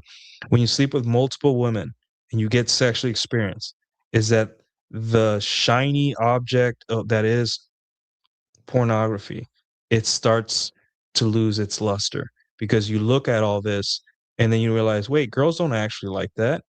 Or, hey, I've tried that position, that's uncomfortable. Or, hey, she's faking it. I'm not convinced that woman is into what's happening. Or, hey, I've tried that and it's not that good. Or, uh, yeah, this is just normal sex, right? Or, hey, women have said this specific thing to me in bed and I didn't do anything. Right? You see, like you have an experience that where you know what you want sexually, you know what turns women on from coming from you, and from them, you know what turns you on. So you know what to ask them to tell you, right? And vice versa. And I'm not saying that you're like your brain is gonna be repulsed by pornography one day, but it's just gonna lose it's gonna lose the hyper it's gonna lose its appeal. There you go. It's gonna lose its appeal so fast. So that's good. That's healthy. But again, you have to integrate your shadow. And that's what happens with these Christian men and moralizing men and men that think game is manipulative and people that mix dating and morality is that they have to rely on porn because they don't know what's out there. They don't know what it takes, or they don't know that, hey, dating around is not going to turn you into some gremlin, you know? Are there extremes? Yeah, you don't want to become Destiny. That's kind of gross because it's like your reputation, your health, um, and there's other things like he doesn't work out. That's pretty degenerate. Not working out is pretty degenerate. Don't you guys think? Not giving a shit about your health, um, not shaving and looking good and presentable. That's pretty degenerate. Not giving a fuck about yourself and all that. But essentially, yeah, guys, I should have included it in this. I almost forgot, but yeah, um, don't shame yourself. You're a man. You like boobs. You like naked women. That's the way you were made. But at the same time, it's not a good use of your time. It's not going to get you where you want to be. You have things to do, and if you do feel like you have to rely on it, ask yourself this: why is it still so appealing to me? Why is it not a night out with a girl or having a girlfriend or whatever you desire not better than this? And then a new set of questions. It could be like, hey, maybe I'm not sexually experienced enough to know that this stuff is really not as appealing as I think it is. Or hey, maybe I'm not sleeping with the type of woman I'm attracted to. Maybe there's just something off. Like maybe I have to up my game and get maybe a slimmer chick, right? And that's something that a lot of men really need, slim women. It is what it is. I've been friends with guys that they're like, I show them a girl I'm dating and they're like, she's fat. And I'm like, I don't see it. Like, where? And she like, and then he shows me the girls he dates or is dating, and they're like super thin, and that's it. He's not negotiating. He's being like, hey, I can do a slump buster once in a while, but this is what fulfills me sexually, and that's as long as he can fulfill his desires. Who am I to tell him that what he likes is wrong, what I like is right? I don't. So, in all that, guys, focus on having options, exercise your options, and that will get you more away from the crash out. Like another friend of ours, the quartering, who's attacked me and other red pill guys for being degenerate and for being mean and also made fun of my girlfriend or whatever for being degenerate. But he just got caught with porn on his laptop during a stream. Literally, it said forced cream pie in the corner. He builds his brand on, hey, I'm a right wing guy. He even tweeted, I want to have kids, blah blah blah. After the sadly Charlie Kirk passed, like I see what these guys tweet because I keep a record in my mind because I know what's gonna happen, and I know you guys in the chat knows what happens. These people they just crash out, they every time, and it's not like huge, like a huge affair, but sometimes it's just like, hey, dude, you're streaming and there's forced cream pie right there on the screen. Like the search history says forced cream pie. Like not even normal cream pie, guys. Forced, like you're gonna take it whether you like it or not. So yeah. Let's see. Being a degen means giving into basic desires like sloth and gluttony. Not going to the gym is degeneracy. Yep. Yeah, because gluttony is a sin. And sloth is a sin. They're sins. So if you're fat, then like which sin is worse? Hey, looking up naked boobs on the internet or not working out? Like who gets to decide? Is there somewhere in the Bible that says this sin is worse than the other ones, or are they all equal? You know? So all right. Yeah. Let me see. Oh, I have to get sorry. Let me get strippers a super chat. Thank you so much, best friend. Just call me stripper for the $10 Canadian. Cheers, sir. Wouldn't let me send my previous comment as a super chat. See above. Let's see. This one? The only difference between you know what and romance is if she thinks you're hot. Yeah. And that's why, guys, the only morality women really have is like, are you the best option for them? Because they're self-interested, and they have to be because they're the weaker sex. They cannot afford being idealistic because that they don't have the strength. to withstand. They depend on men for survival. At least that's what their biology screams at them. So they have to be very pragmatic about who they have sex with. Um, is that going away? Yes, because we have a lot of technology that allows them to be a little bit reckless and make mistakes with who they have sex with. It is what it is. But yeah, so your job, the least degenerate thing you can do, honestly, is to be attractive, right? Because that gives you the option. Like if you're a fat, moralizing, bearded Christian guy, and what are you even like? You know, what are you even like? What's tempting you? No one's attracted to you. Your wife barely. You think yeah, these guys have status because they have microphones and on the internet, but like it for let's say they were in a context that maybe someone knew who they were here and there, but it wasn't like their studio or where they work. Do you think women would be like, I want to have sex with that guy? No. So why is someone that ignores all the other sins telling you that the one sin you kind of participate in is the worst one? Sounds like a lot of like laziness and jealousy and coping for my work that I put in myself, and the lack of that you didn't put in yourself. So all righty. Hey, what's up? uh I'm off to be a degenerate. There you go. Attaboy. Clubs are negative. Yeah, negative ROI. Don't waste your time there.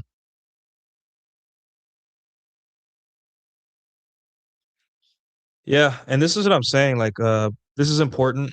Posted a gym meme on my IG story about letting a girl spit pre-workout in my mouth. One girl sent me sex memes the next day. IOI match their freak. Yeah, and I know match their freak is like a female, yassified phrase, but really it is that, guys. Like women, like I'm telling you, yeah, I'll get to it. Sorry, I just saw this. He's cooked. Yeah, he's cooked because he built his brand on I'm a good man and I'm a moralizing guy. Like I have, I follow whatever this and I'm better than you because of my politics or because of this, because of that. And then, dude, right there in front of everyone, you're a gooner. And the thing is, you don't even have a separate work laptop or anything for your gooning. Right, you don't even do it on your phone. You do it on the same laptop you do or computer you use to work and make content about how awesome you are. I'm like, dude, at least separate them. Like, and the thing is, if with men, we kind of get it, right? Like, even if he doesn't like me, he doesn't like us, what we stand for. We understand, like, hey, dude, like, and we're gonna talk about why we're willing to forgive men for their and people for their degeneracy, but it has to be under one condition. We're gonna get there. So, um, yeah. All right, let's get back to this. All right, so yeah, hypergamy, blah blah blah. We get it. Hypergamy. It's pretty boring at this point. Experiences versus the number. All right. So here is a graph, and the graph shows social competence and experience and body count. The insight: the debate over male body count is a distraction, right? Because these women will be like, oh, or people will be like, hey, you're just you lick all the ice cream, high body counts, men can't bond, or men become weird, or become little gremlins, or sex gremlins, and all that stuff. But here, the insight is the debate over male body count is a distraction. Women don't care about the number; they care about the result, right? So, what women that care about body count, what they're really saying is like, does he have an STD that could affect me? Is he gonna? Has he slept with one of my friends? Has he slept with someone that I know that could, would it be embarrassing to be with this guy? Is my reputation at stake? Which usually it isn't, because other women are very quiet about who they date, right? Other women are very quiet about who they date. So you're pretty much good. Unless you have an egregiously high body count to the point where you could threaten her health or threaten her reputation. Women don't give a shit, right? The result: a man who is socially calibrated, charming, and not desperate. And that's really attractive. That's what women want. Pre-selection: women may run through men to test them, but in practice, they flock to men with options. A man with options is a man of value, right? So, um, as as uh as your experience or body count goes up, right, your social competence goes up, right? and then you become here the man who gets it. So what they think happens is it is the opposite. That you become this weird Glenn Quagmire like weird dude that like ties women up and drugs them. Like you're just a deviant. And I'm like, no, it's actually the opposite, right? If you don't believe me, look what's happening in the Catholic Church with you little boys. So just gonna leave that there. Yeah, didn't even have the nerve. Yeah, like guys, like we get it. Like life's tough sometimes, man. Girls ghost, and you need your needs met, and you're stressed or whatever it is, man. You get it. You're going through a rough patch. Not even your slump buster is picking up. You got to do something. But like you've you've destroyed any goodwill you have with the only guys that would understand you, right?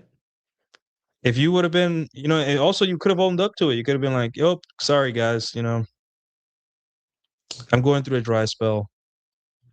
You have to own up to it. It is what it is, dude. But instead, you deleted the tweet. You showed shame. You had, basically that's a little mini implosion, right?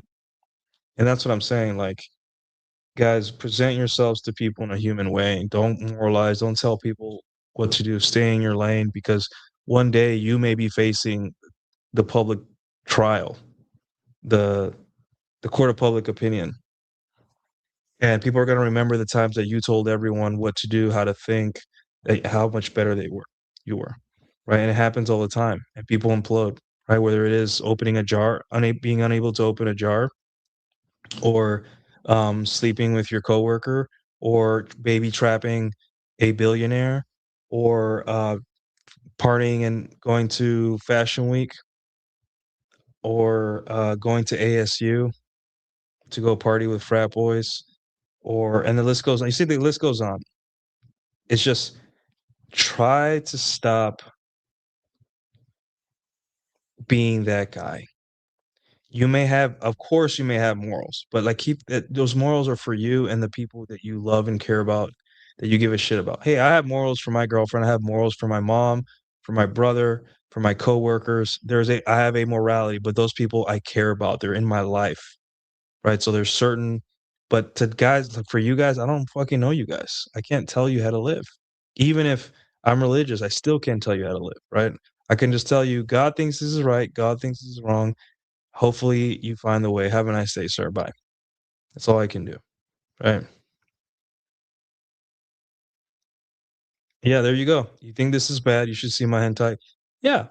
And the thing is, like, how can you live like that, man? How can you live like so nervous as to break your perfect little persona? Right? I can see why politicians like I see these movies where politicians have to be perfect. And they're like they have so much anxiety about their poll numbers or the public opinion of them. I'm like, I can't live like that, man. I gotta let everyone know day one. I'm a sack of shit. Whatever. So yeah, it's tiring. It's so tiring. What's up, Sean? Yeah, dry spell is not failure. It's just a break. It's just, hey, certain things happen in alignment to like stop you from getting late. It could be you lost confidence because something bad happened in your life, like losing a job, or hey, you're sick, and that kind of killed your momentum. And now after a month or two, um, you're not back out there. Or hey, something, and you have a dry spell, and it's not an emergency, right? But it's a dry spell. It is what it is. So yeah. The typical Jack Murphy mistake, yeah. You see it every time. It just happens so many times in the manosphere that you're just like, it's almost like we expect the next person to have something really bad show up in their life, and we're never shocked. We're never like, yeah, what a surprise. We're just like, sometimes we're shocked, but for the most time, it's just like, yeah, it's a bunch of people telling you how to live your life, and they're not living up to their own standards. What? Wow, never seen that before. So, anyways, let's move on. Falling behind here. So, all right. The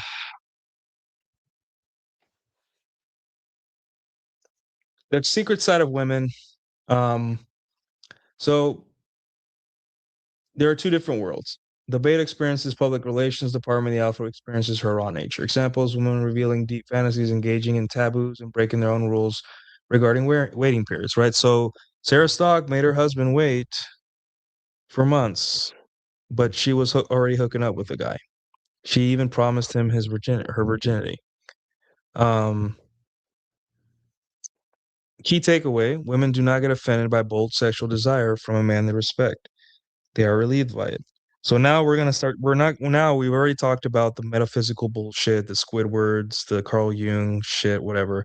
But now we're gonna talk about how do we balance our degeneracy, our masculinity, our dark, inconvenient, societally inconvenient truths about being a man and women, and use that to live a happier life, like just be able to sleep at night. And it's like the first thing you got to understand, guys, stop the self shame. That's number one. Accept who you are. Look what that statement: the beta experiences her public relations department, the alpha experiences her raw nature. Because that women know that, hey, I am safe with this guy because he accepts himself as what he is. Right? Hey, we got masculine geek. What up, nerd? You making these slides yourself, Nuke? They look good. Oh, this is Notebook LM. I put in my personal articles of mine and videos of mine, and then I spit this out, and then some tweets on this topic. So, yeah. Hi, what's up? Got Masculine Geek, guys. I think Masculine Geek's doing a new D&D campaign.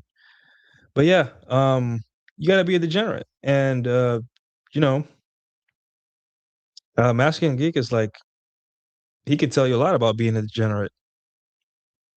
Women do not get offended by bold sexual desire from a man they respect. They are relieved by, yeah, relief.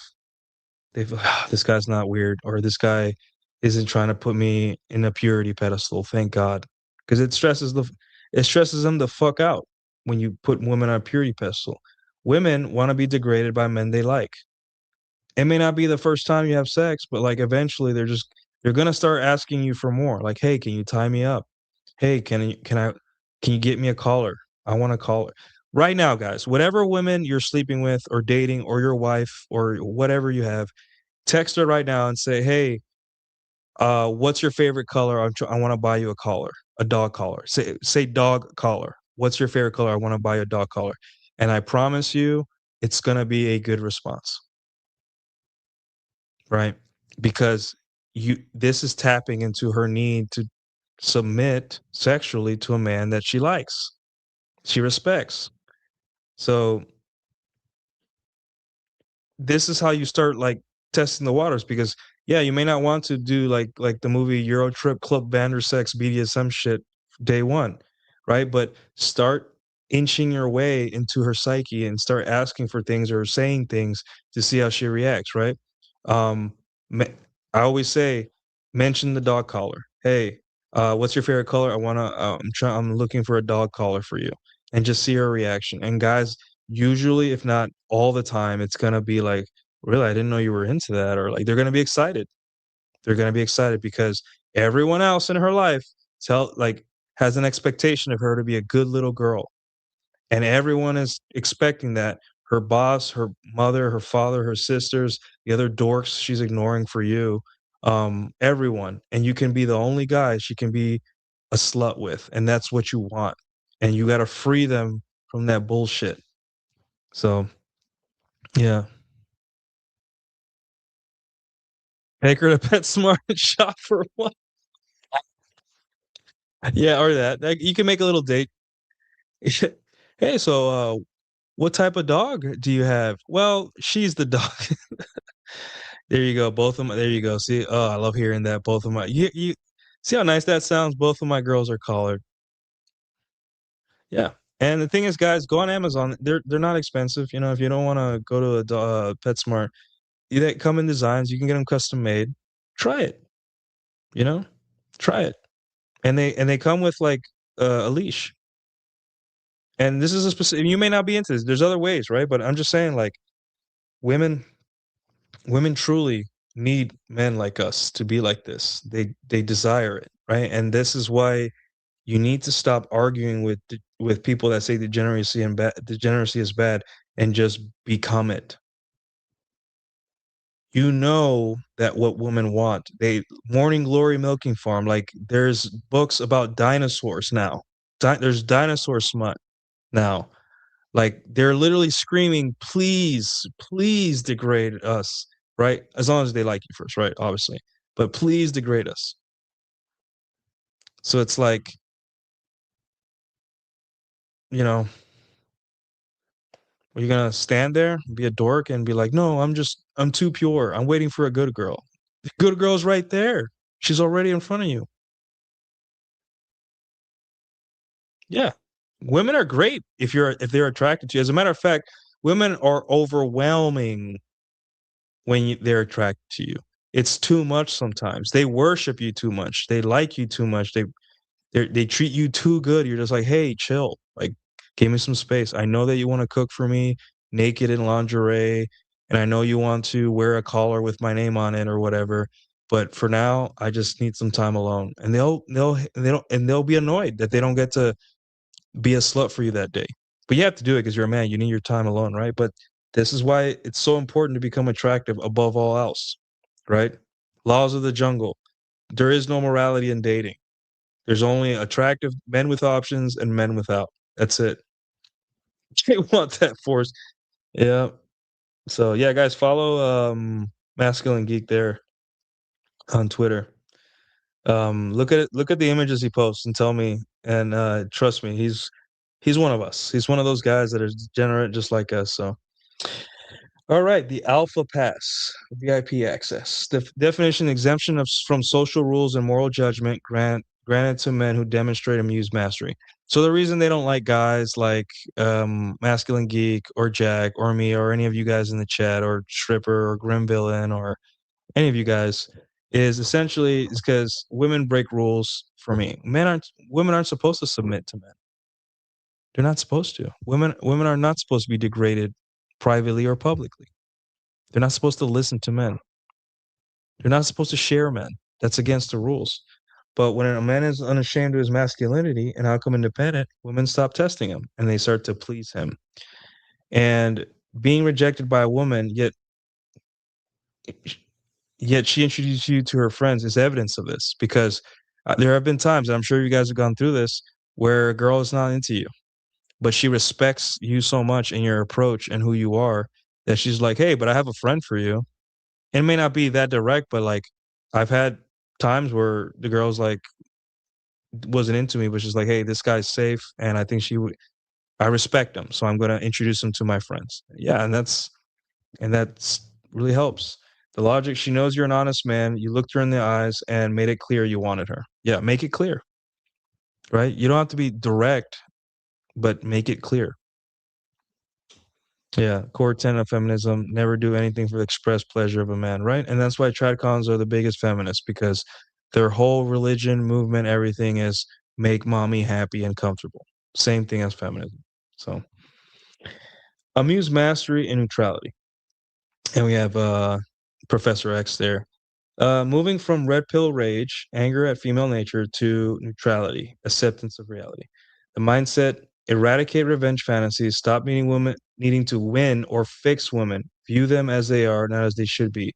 And this is what the red pill rage, you're never going to be able to enjoy women if you're still pissed at them, right? Yes, they are the way they are, but work with them. Use their biology to your favor. There are parts of them that work in your favor, but you have to get over yourself. You have to stop trying to control the universe. You have to work with them and work within your own biology too. The analogy: you understand the enemy to the point of empathy.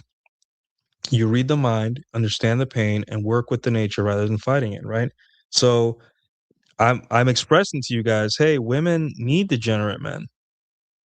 Men that are willing to tie them up, men that are willing to spit in their mouth, men that are willing to collar them up, right? All those things. They need that, right? But you see it, the blue pill or the guy that's the recovering blue pilled guy sees that as bad, as morally bad. But we see it as poor girl. She's like stuck in this world where everyone has, she has to be the perfect little angel, and she's begging to be slutted out. You know, so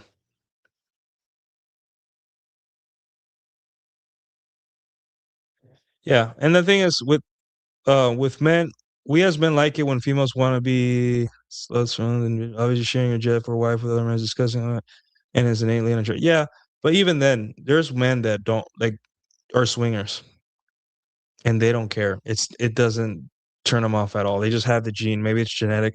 I'm not into that, but it doesn't matter what your degeneracy is displayed as.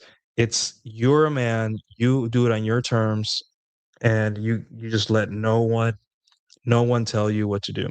And that's why, despite everyone dunking on and I hate to say this, on Destiny for being a whatever he is, right? He just keeps doing it, right? He really doesn't care about explaining himself. And that is a form of frame. It is what it is. I do it. Congratulations. If conservatives were like that, they'd be in a better spot, but they're not. They constantly try to explain their mistakes, and they apologize constantly, and they can't own up to anything. And when you catch a female politician jerking off a guy in a movie theater or anything, it's just like, oh my God. And us guys that like understand women and be like, yeah, she's probably like, she needs the D. She's a woman. She needs D. She's a human being. She wants to get laid. She just got caught on camera. It happens, but like, whatever, you know? All right. The art of physical dominance, the imperative for a general about empowerment. They have outsourced sexual leadership to men. And then, foreplay. I don't know how this got in here, but basically, foreplay starts at hello, kino escalation, and testing boundaries. Women are not like us, right?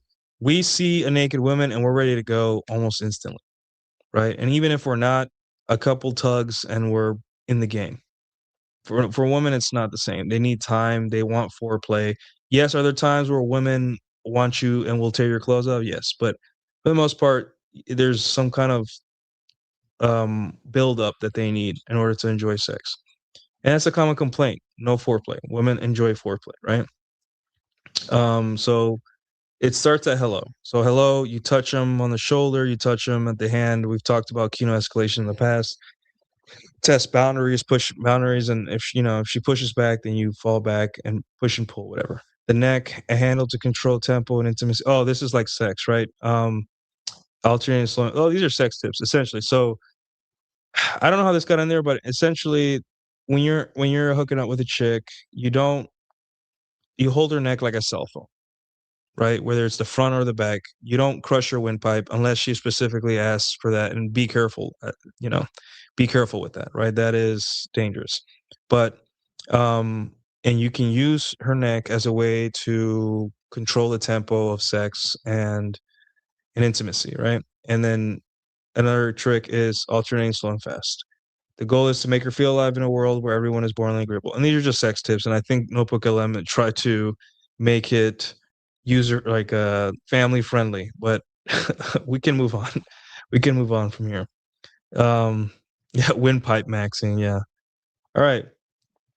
So outcome independence is part of being degenerate, right? Like you need to stop vetting women. Assume they're all sluts, have fun, and all you have to worry about is, are you having fun? Is the girl a good time? Is she pleasant? Are you guys hooking up regularly?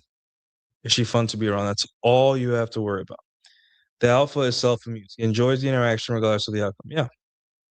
If the day goes bad, well, another bad date, whatever. If the day goes well, oh, cool, I got laid. Anyways, the reality check, stop trying to impose a relationship frame on a stranger. Yeah, first dates are not to plan the future. They are simply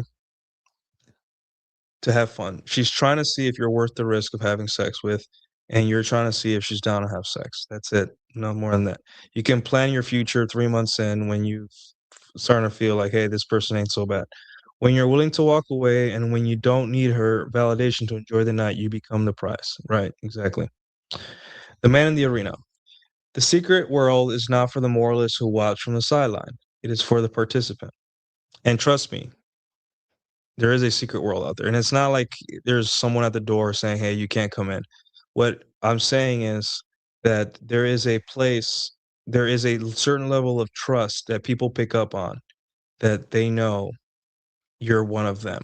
And when I mean one of them, I don't mean like some kind of cult or anything. I mean like, hey, you go on a date and a girl starts to allude that she did something sexual, but then you act stone cold, like you don't care, and then you're like, "Oh, that's pretty cool. Tell me about it." Right? And she's gonna be like, "Whoa, he's one of those guys that won't judge me." And those women open up, and it's an easier lay. And at least you're like, even if you do end up liking her later, at least you're going in with more information. Hey, she did this crazy act. Is she gonna do it on me? Is she saying, "Oh, I'm changed. I'm not that type of girl anymore"? Well, then that's not. You don't want to do that. But this obsession with virginity is getting you nowhere. So,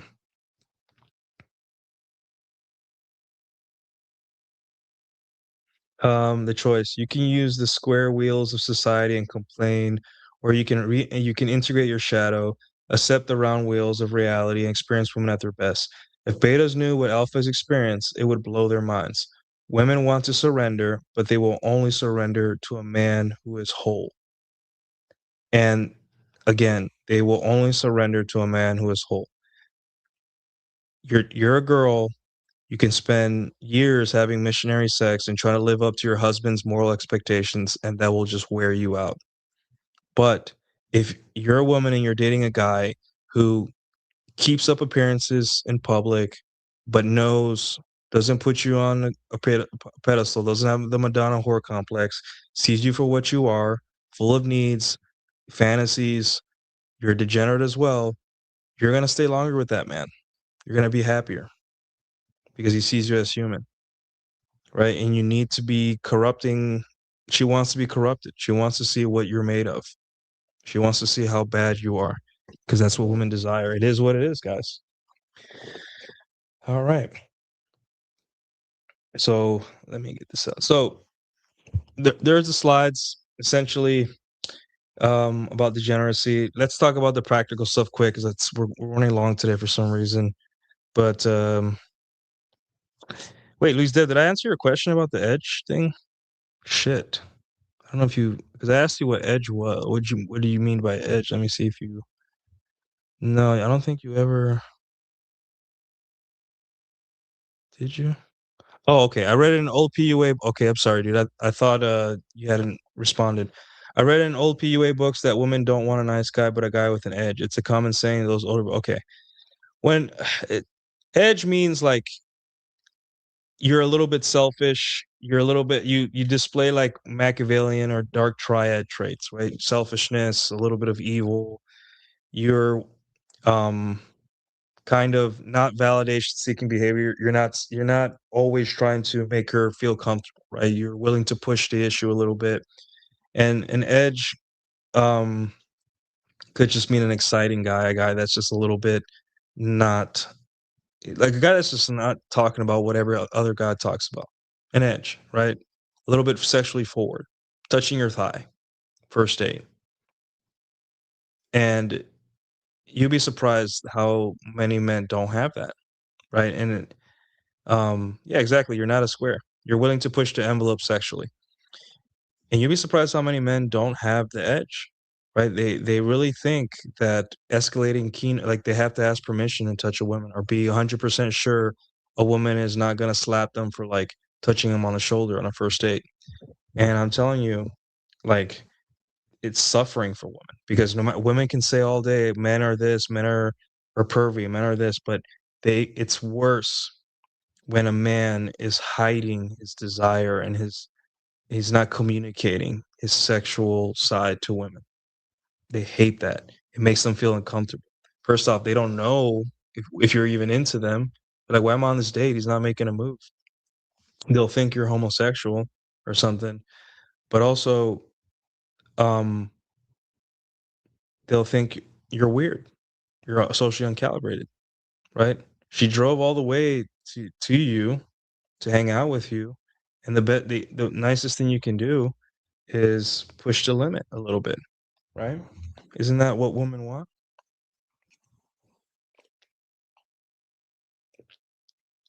Right. And the thing is, simp is a word that's kind of like it's lost its meaning. I would say validation seeking, right? Because guys with an edge are afraid of insulting, offending, or making women feel uncomfortable.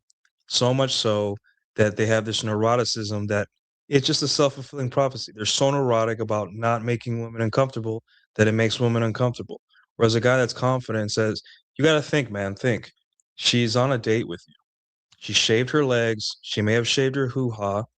Maybe she really likes you. Maybe she just broke up with her boyfriend and you look like an ex of hers. Maybe she is just the town next over slut and she's like, I want to taste guys over here.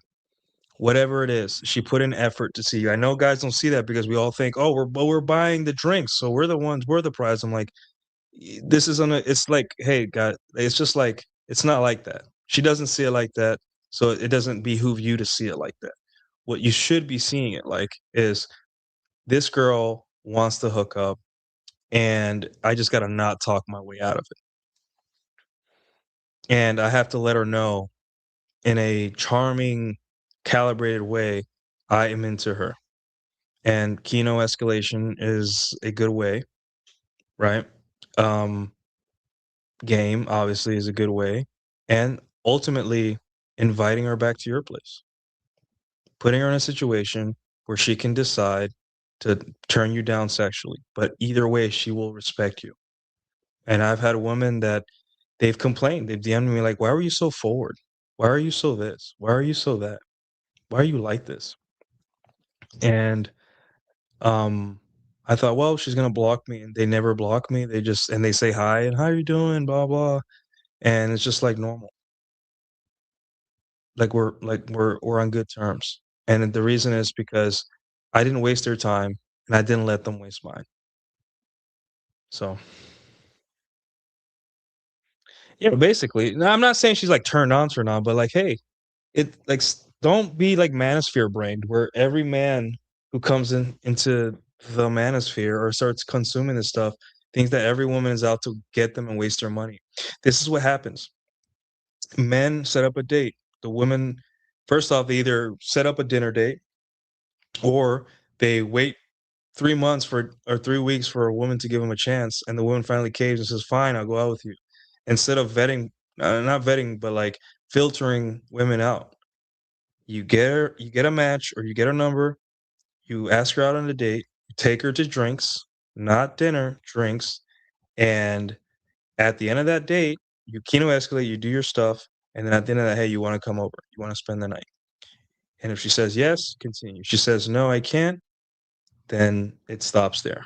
You may want to walk her to her car and kiss, or the day didn't go so well, she just whatever happens, you know, but that's it. It ends there. But what happens is guys, they insist on going out with women that soft reject them. And they push the envelope and they push the envelope and the woman finally caves and the woman doesn't want to sleep with them or ghost them or just doesn't seem enthusiastic. And then they're gone. On top of that, a lot of these men are unattractive. They show up to the day, they're fat, they don't know how to dress, they're entitled, right? Hey, I'm paying for this day. This bitch better give me sex or something. That's entitlement. That's very it doesn't matter how awesome you are, you being entitled to women is unattractive to them, right? The only person that's kind of turned on by you being entitled to her are women you're already having sex with and that are monogamous with you. So, um, exactly, 3 weeks, F all that, I have anime exactly, you have better things to do, but that's usually what happens. That's why men feel like the victims, it's because they keep opting into their own destruction, and that's why we tell you guys, "Don't do this." It's not because we're just making stuff up, it's because if you don't do this, you will become bitter, and you'll ruin it for yourself, and you'll be too bitter and angry and broke and, out of time to enjoy women. Enjoying women takes degeneracy. It does a lot sometimes because women are begging for it, but also measured, balanced degeneracy. I want to go take a girl that's hot and cute that's sending me nudes in the DMs before we meet to dinner. I want to, but I can't. It's not conducive to success.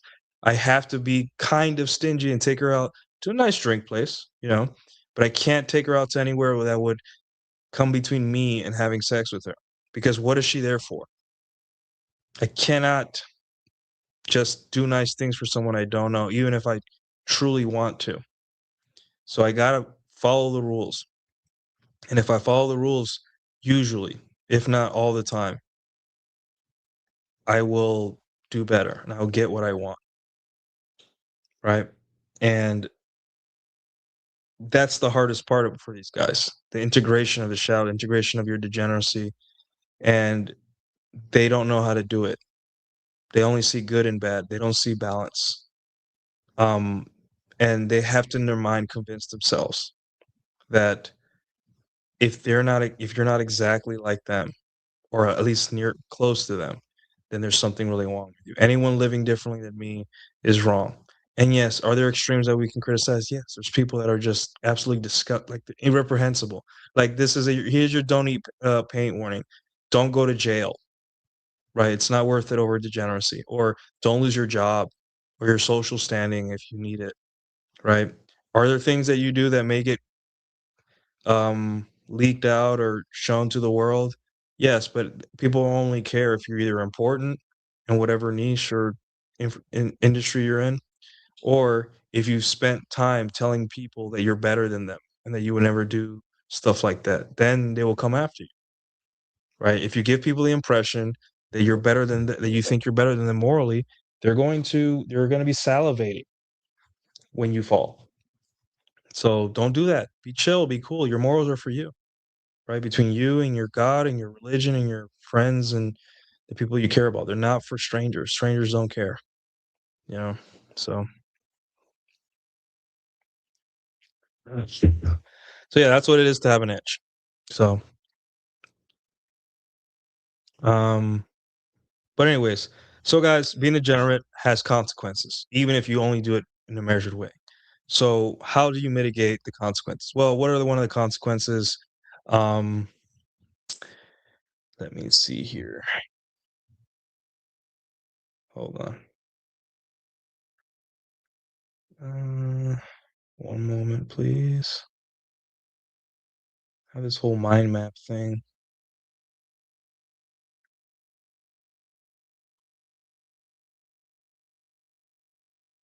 Okay. So essentially, you got to protect yourself sexually, right? There's STDs out there. There's things you don't want your dick to fall off. So use condoms as much as you can. Is there going to be a cute Latina or a girl that seems put together that she's going to show you her birth control patch and seems to have a lot to lose that you're like, hey, I can have unprotected sex? Sure. They're everywhere. There's women that seem to have their head screwed on straight that just want to feel you without plastic or without latex. Still, that's a risk. It's always going to be a risk. You don't know if these women's birth control is wearing off. You don't know if you don't know, right? So whether it be STD or a baby, just know the risk. And if you take that risk, know what's at stake, right? So yeah, protect yourself, your health. And that includes different ways. So you're dating 3 girls and you're taking them out to drinks. That's 3 times a week you're drinking. You may have to start shifting your dates or your hookups to just, hey, come over and let's watch anime. Let's just have sex and in the morning go for coffee or whatever, right? Like I cannot keep drinking, getting drunk, right? So you have to manage it, right? And this is why guys that get laid regularly have to practice more sexual discipline than a guy who completely avoids it all and does nothing, sits on his hands. So think about it, guys. Um, when you're out there kind of having sex, right? You can be degenerate. You just got to have a stop, a place where, or about a strong boundary of things you don't do that could cut your career short. So yeah, STDs could be one of them. You don't want something that's incurable. You don't want something that can hurt you. You don't want to have a baby with a crazy woman or woman you're not in love with. All those things, right? So we got a $2 super chat here. Thank you so much, best friend. All right, La Barba Ahumada with the $2 super chats. What anime character is the most red pill? Good question. What anime character is the most red pill? Man, I would say Guts. Guts is pretty red pill. He's seen a lot of crap and he's kind of like had to process it. I mean, he's still a lot of these characters are like too complex. And when you say red pill, do you mean in terms of intersexual dynamics or you just mean in terms of like inner development? Hmm. Man, it's one of those questions I need a lot of time. Maybe it'll come to me eventually.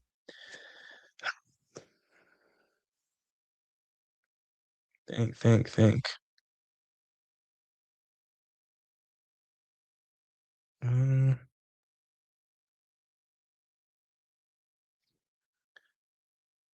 I would say Tangen is pretty red pilled. Yeah, I think Tangen is pretty red pilled. He has his three wives. They're really into him. He protects them. He gives them enough of the beta where he protects them and he keeps them in line. They fight and he keeps them in line. But also, his focus is on killing demons.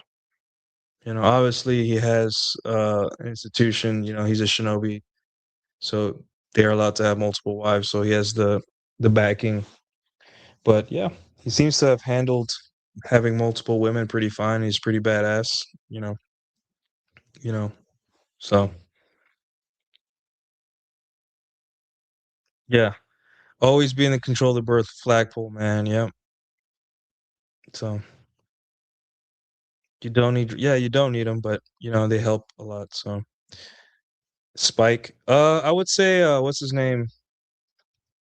Gene Starwin from um Outlaw Star. He's pretty red pilled. He's pretty like comfortable with himself and his masculinity. And when he saw Melfina, he tried to make a move immediately. He didn't like wait. He wasn't shy. He was just like, I like this girl. I'm a dirty space pirate. What do you expect? So yeah. Cloud doesn't even know who he is, man. Cloud is like one of the least red pill characters. He's built his whole life on a fake persona. So I'm really against any Gunnar anime stuff, which is most of it.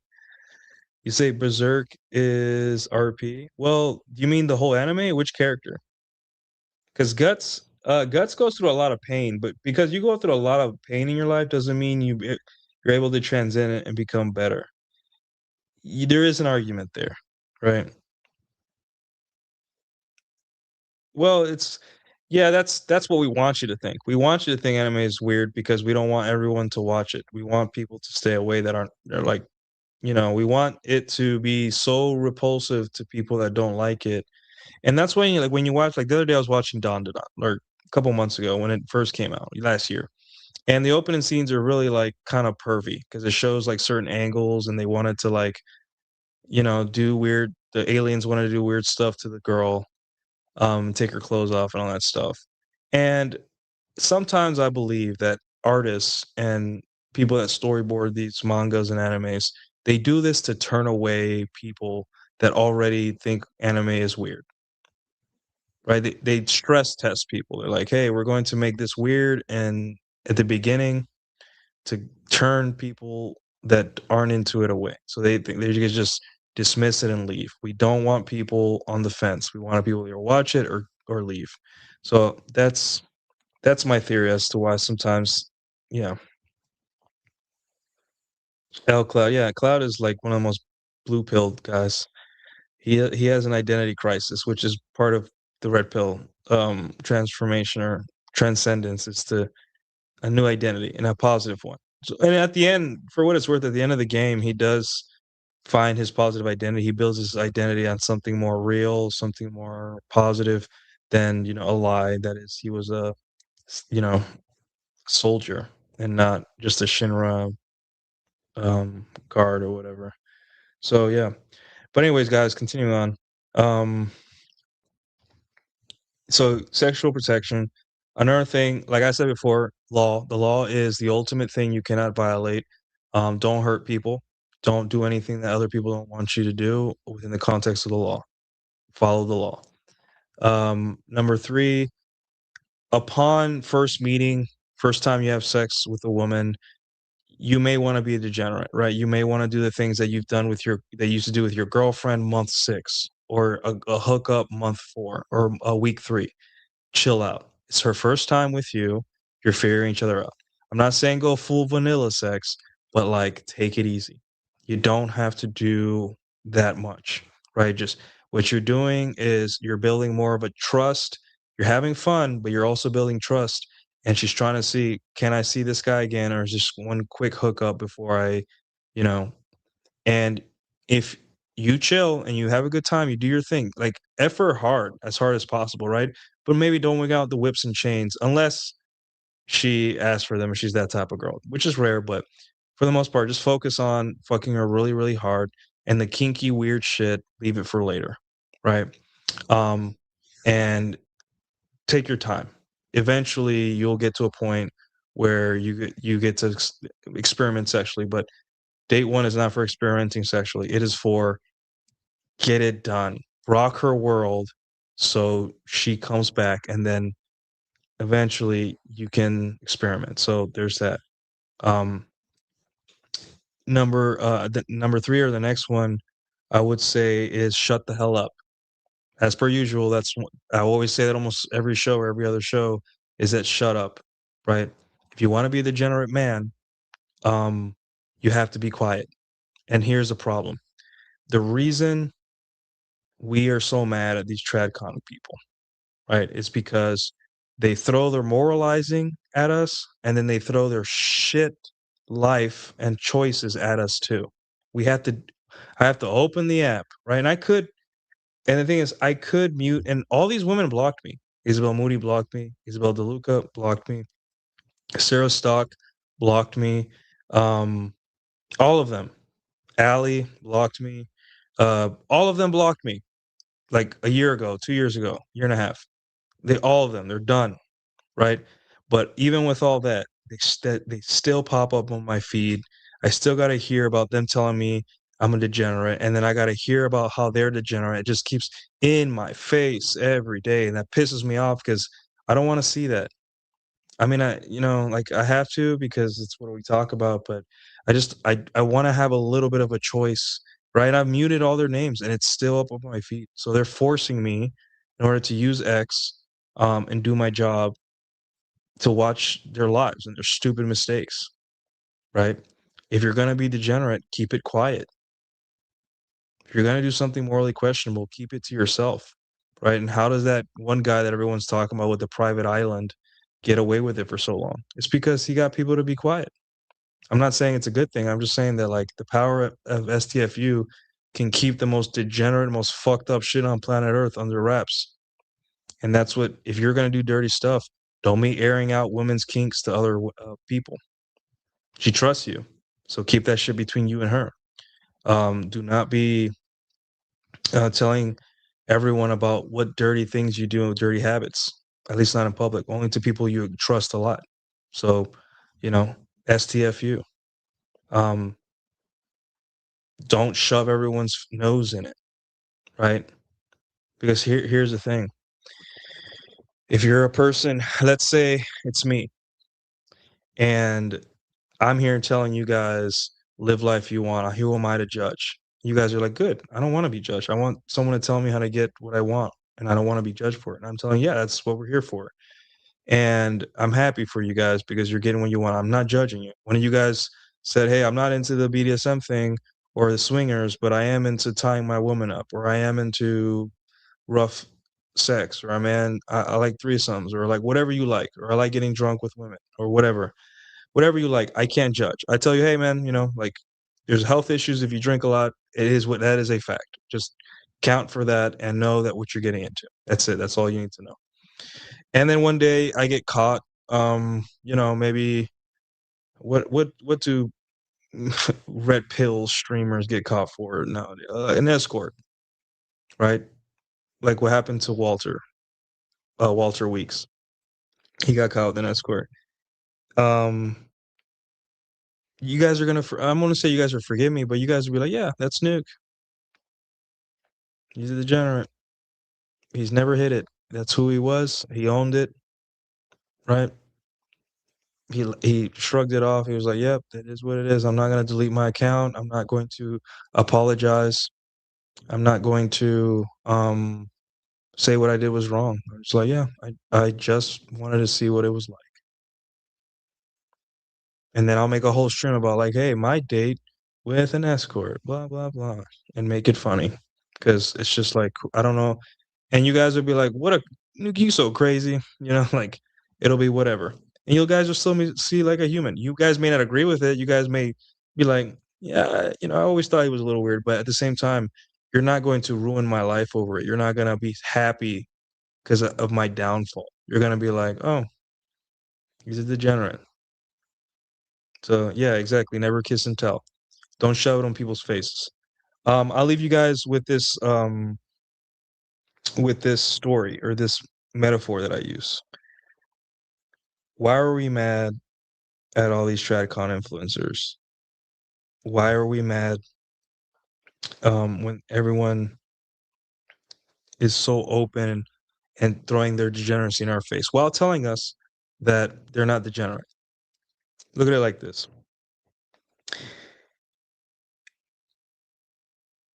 When anyone walks down the street and you see a crackhead or a homeless dude asking you for money, and he says, "Hey, it's just so I can get a bite to eat or a ride, I can get a taxi to back home or something," right? Um, you don't know if that's really what it is for. You assume the best, and you got to see this smelly crackhead every day, and one day he's methed out and yelling at you, the next day he's polite. He smells bad. He's in the neighborhood. You're like, what the hell is he doing over there? He's annoying. And if you're with a girl, you got to cross the street, whatever, right? It's annoying. It's being shoved in your face.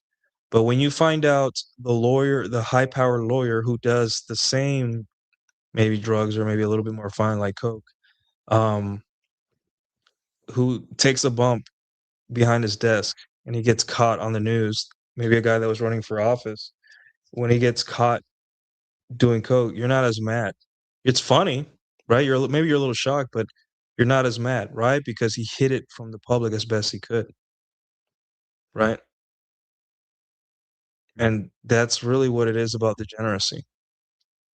No one wants your degeneracy shoved in their face. They want you to keep that shit to yourself, and if it's exposed, they're willing to forgive you for it because this whole time you did your best to hide it from people. And that's really as simple as it is, right? If you want to be degenerate and have fun, which you absolutely need to now because girls are free and they're looking for a little bit of excitement. Hide your degeneracy,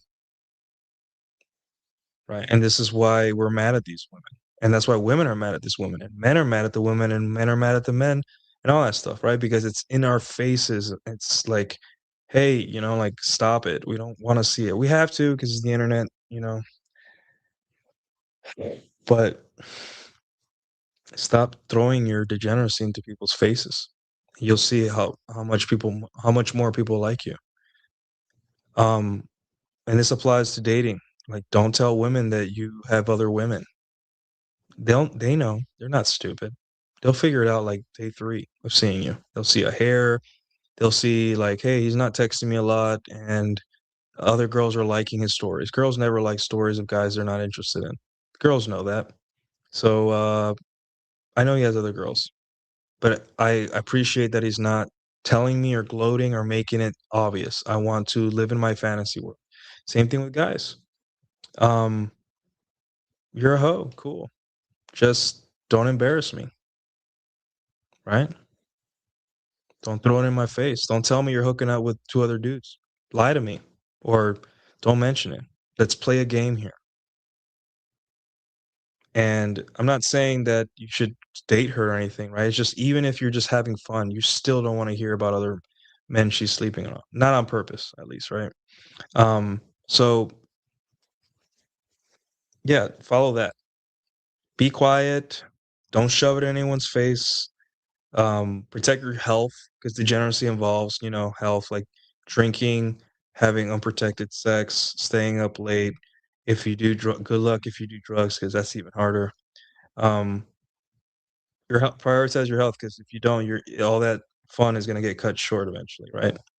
And then number two, and then the last one, um, would be you have to be your mental point of origin.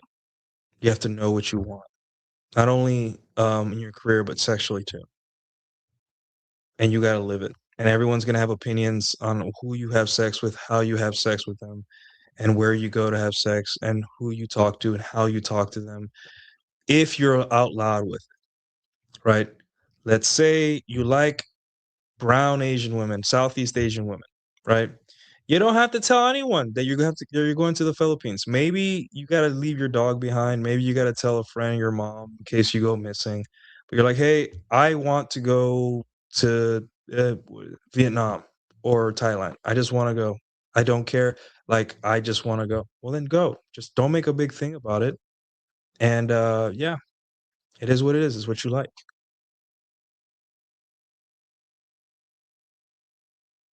Um, and that's it. You like tall women, you like short women, hell, you like chubby women, thick women. People are gonna call you a degenerate for that. But if it's what you like, you gotta own it. Sorry, you gotta own it, and you gotta stop asking permission. Because if there's anything, the most degenerate behavior out of all of them, it's not the drinking, it's not partying, it's not sex with multiple women, it's female validation. Looking for female validation. That is why we're in the mess we're in. It's because men are addicted to the most potent drug of all time. They don't even, it's more potent than anything. It is female validation, making mommy happy and comfortable. We would not be here talking about how to get laid if men weren't so addicted to female validation. It's good to want it. You need a little bit of desire for female validation, but we've definitely gone overboard. We've ruined every single thing that's nice and good just to make women 1% more comfortable. And so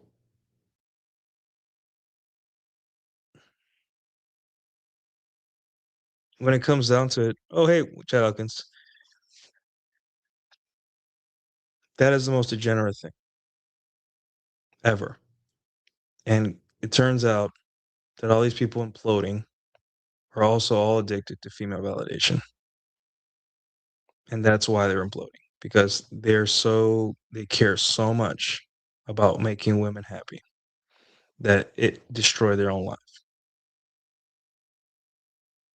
They didn't integrate the shadow. They said, hey, I can't go for what I want because it makes women unhappy. I'm like, okay, well, good luck leaving like that. So, but anyways, guys, random fish on the screen. Yeah, I don't know what's up with it. I don't know. I just let it go. It's on random. I also was looking at that fish. I'm like, that's a pretty well detailed fish, so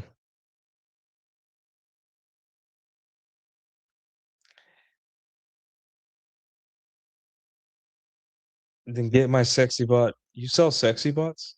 Nah, man, I got a girlfriend and dude, even if I was single, it's the chase. I'm sorry, I like the chase too much. I'm a hunter. So, what's up, Chet Elkins? Nice to see you. You're probably really busy. It's tax season. Probably really busy right now. But anyways, guys, that's all I have. Great show tonight. Sorry it's a little long, a little too meta for my usual stuff, but you guys get it. You guys see what's going on. You guys see why these people are shaming you and running into the same issues that you are. You know, own your degeneracy, practice it responsibly, know your limits, know what you want, Understand that women do not like good men. Women want to be corrupted. They want you to push the envelope a little bit, and that requires a little bit of sexual experience, a little bit of risk taking, and and a little bit of understanding women in general, and that they're not perfect little creatures that everyone makes them out to be. They're just as messed up as we are, but in different ways. So understand that you'll be fine. Don't listen to the noise outside there. They don't um, they don't care about you. They care about themselves. They don't want you to enact your sexual strategy. Everything they're happy to enact theirs, but not yours. So you should take that as a sign of disrespect and realize this. And I know it's going to sound bleak. They don't care about you. They don't like you. These people don't like you. That's why when you're having fun and enjoying your life, you have to shut up. They don't like you. Matt Walsh does not like you. Brett Cooper does not like you. If they even care about you, and if they did, they don't like you. None of these people like you. They tell you that you have to meet certain benchmarks before you can be happy. Like Charlie Kirk, may he rest in peace. But he said like you can't unless your wife's at home doing nothing, that you can't have video game time. Thanks, Charlie Kirk. I can't enjoy my life. Thanks a lot. They don't like you. So stop thinking that these people know anything about you and can help you. They can't. Be careful out there. And have fun, most importantly, because everyone seems to have forgotten how to have that. That's all I have for today, guys. You guys have a good night, good weekend. Hope you guys had a good Valentine's weekend. And I will see you guys next time. Thank you.